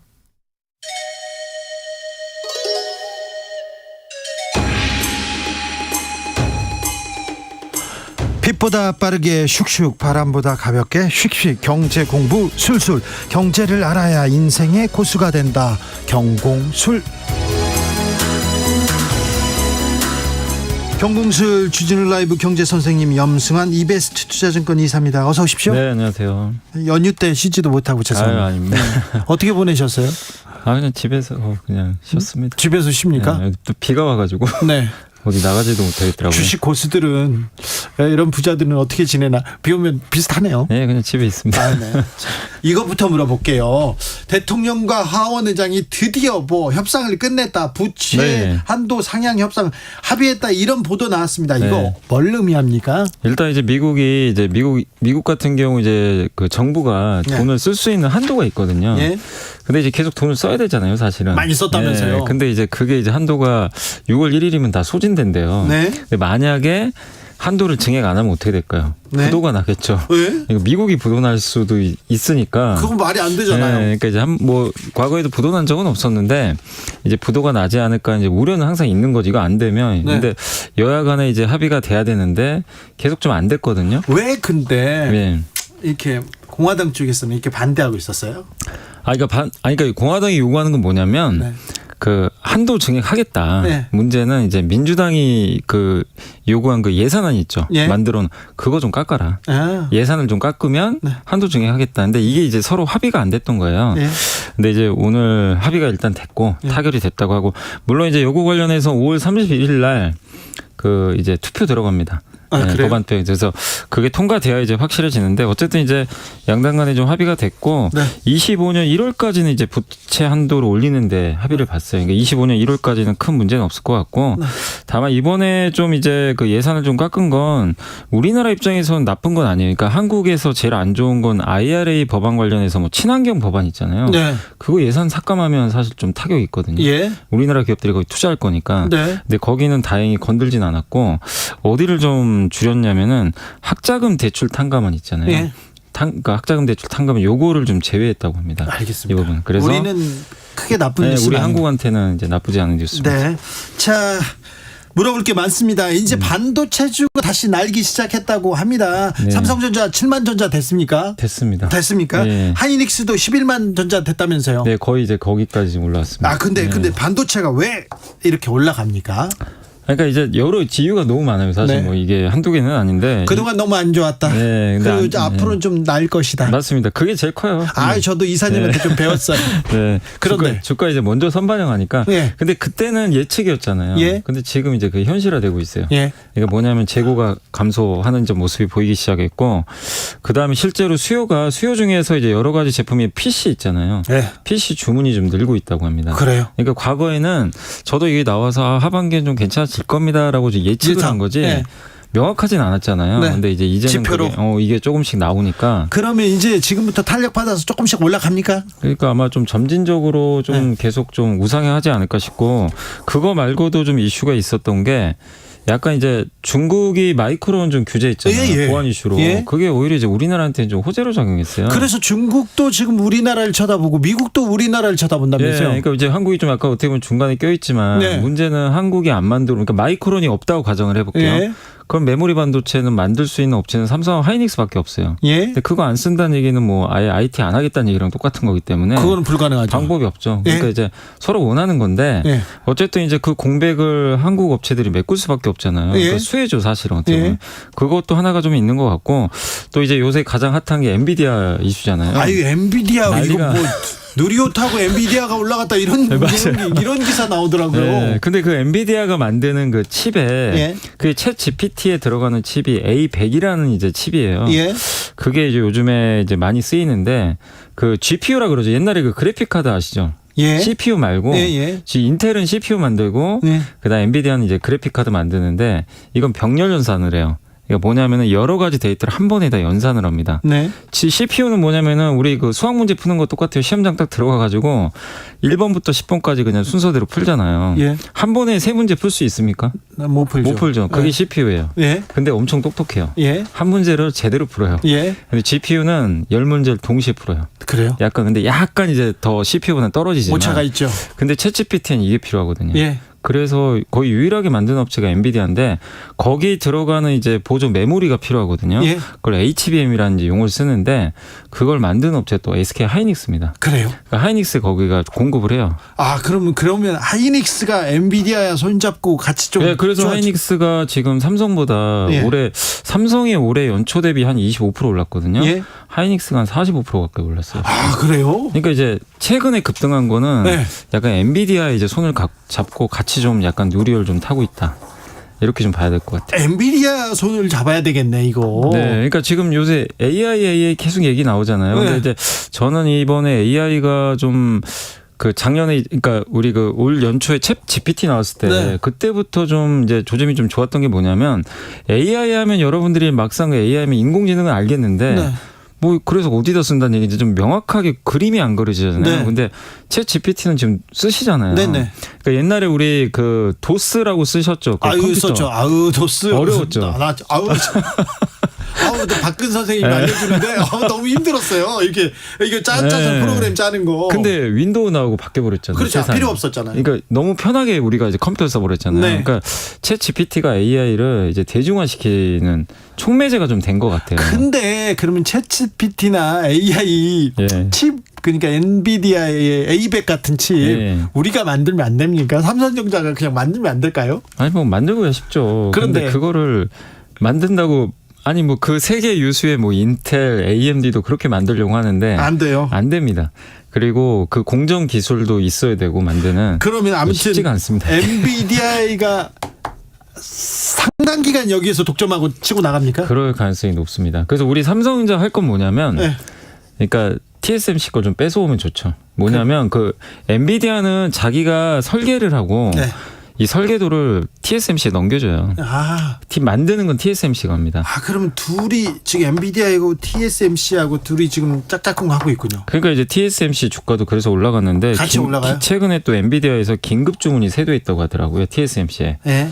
그러니까 우리 삼성도 능력 있잖아요. 네. 그래서 이제 삼성이 할 거는 이 엔비디아 물량을 좀 가져와야죠. 여기 좀 숙제인 것 같아요. 그럼 이제 앞으로 엔비디아의 시대입니까? 지금 현재는 그런 것 그렇습니까? 같아요. 예. 지금 근데 올해 뭐 한 100% 이상 100% 올랐다 올랐죠. 이렇게 얘기하는데 예. 그래도 이거 전망이 좋겠네요.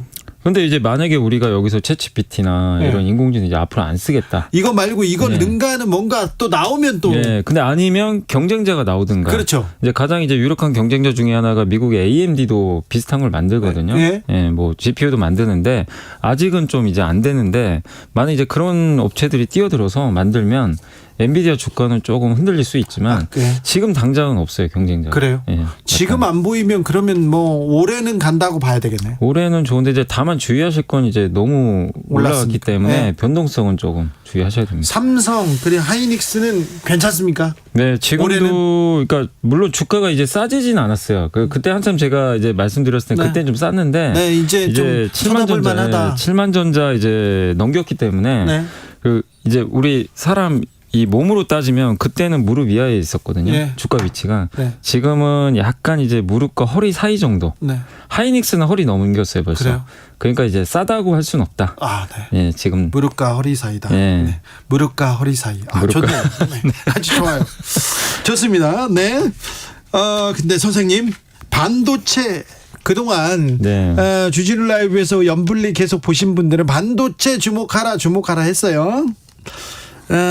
아직도 주목해야 됩니까? 중국 시장도 괜찮고 그러니까 반도체가 나아질 수 있어요? 반도체 이제 업황 좋아지는 거 이제 시작이거든요. 이제 그래서 좋아진다. 저는 그냥 내년까지는 좀 장기 투자 괜찮다. 미중 반도체 전쟁해도 우리는 괜찮다. 왜냐하면 네. 이거를 만약에 우리가 이 미중 반도체 펼쳐지는데 한국이 아니라 만약에 이걸 대체할 국가가 있다고 한번 생각해 보세요. 네. 뭐 일본이든 중국이든 네. 자기네가 한다. 네. 그럼 우리는 피해를 보는 거죠. 그렇죠. 한국 거 안 써버리면 되니까. 네. 근데 한국 거 안 쓰면 뭘 없어요? 쓴다는 거죠? 없어요. 아니 근데 미국에서 못 쓰게 하잖아요. 뭐 들어가지 말아라 막 그러더라고. 그러니까 이거는 우리나라가 어쨌든 이제 저는 시장 논리로 그냥 가야 된다고 생각해요. 그렇죠. 뭐냐면 그러니까 양쪽이 다 얻을 건 얻어야 됩니다. 그러니까 그렇죠. 왜냐하면 만약에 미국 말대로 중국에 수출 못 하잖아요. 네. 그러면 우리나라 경제 망가집니다. 그렇죠. 왜냐하면 반도체 수출 대부분이 중국으로 많이 가요. 그럼요. 근데 그걸 못하면은 사실 우리나라 경제 타격이 불가피하기 때문에 네. 그건 사실 좀 쉽지 않고 다만 이제 우리나라가 중국은 지금 우리나라 걸 원하거든요. 그래 중국에서 지금 뭐 상무장관이 반도체 협력 강화하자 우리 도와달라 손 내밀었어요. 네. 근데 이제 우리도 중국에서 받을 건 또 받아야 되는 게 뭐냐면 지난주에 좀 우리나라 증시 중에 조금 흔들렸던 게 한알령 이슈 아시죠? 예. 사드 보복도 하는 그렇죠. 거 아니에요? 그렇죠. 정영아 씨가 또 네. 갔다가 갑자기 그냥 돌아버려요. 나왔잖아요. 예. 그래서 우리도 만약에 이제 반도체 수출을 한다면 이제 제대로 한다면 중국 측에도 요구할 건 해야죠. 그렇죠. 예. 그런 좀 사드 보복 같은. 자 한한령 나왔는데 그러면 엔터주로 잠깐 갔다 오겠습니다. 네. 엔터주는 어떻습니까? 엔터주도 좋은데 네. 그 좋은 게 이제 주가에 굉장히 많이 반영이 돼서 네. 많이 올랐어요. 사실은. 그러면 지금은 지금은 싸진 않아요. 알겠어요. 그러니까 쳐다보지 말라는 게 아니라 허리 위군요. 거의 뭐 어깨 넘었죠. 어깨 넘었답니다. 어깨는 이미 넘었고. 네. 근데 그렇게 갈 수밖에 없는 게 그 대체제가 없습니다. 알겠습니다. 우리나라 엔터를 대체할. 네, 알겠어요. 게 없어요. 아직 반도체는 무릎과 허리 사이, 하이닉스는 허리 조금 넘었다고 합니다. 네. 자, 2차 전지는요? 2차 전지는 거의 한 어깨 한번 넘어갔다 왔죠. 넘어갔다 조금. 굉장히 많이 올랐잖아요. 네, 올해 그 1월부터 한 4월까지 네. 일부 기업은 주가 뭐 5-6배 올랐으니까. 예. 근데 지금 뭐 나쁘다기보다는 이제 좀 쉬어가는 구간이고 그 주식 시장이 돈은 한정돼 있기 때문에요. 갑자기 이렇게 반도체 같은 주인공이 나오면 네. 글로 몰려버립니다. 네. 그럼 이제 다른 업종들이 약간 수급에서 피해를 봐요. 이제 이쪽에서 돈을 빼서 좀 잘 나가는 쪽으로 옮겨가니까. 네. 그래서 2차 전지도 약간 지금 그런 구간이에요. 근데 2차 전지가 뭐 저는 끝났다고 생각은 안 하고요. 네. 다만 이제 그동안 많이 오른 데다가 좀 과열된 걸 좀 식혀가는 구간이다. 자, 2차 전지에 의해서 반도체가 지금 주식시장을 이끌고 가지 않습니까? 네네. 근데 이렇게 강력하게 시장을 이끌고 가는 주도주 제외하고 다른 종목들은 어떻습니까? 다른 종목들은 좀 부진한 편이에요, 사실. 아, 그래요? 그러니까 이제 이 반도체가 이렇게 올라가서 지수는 오르는데 네. 그 지수 오르면 상승 종목이 많아야 되잖아요. 그렇죠. 하락 종목이 더 많아요.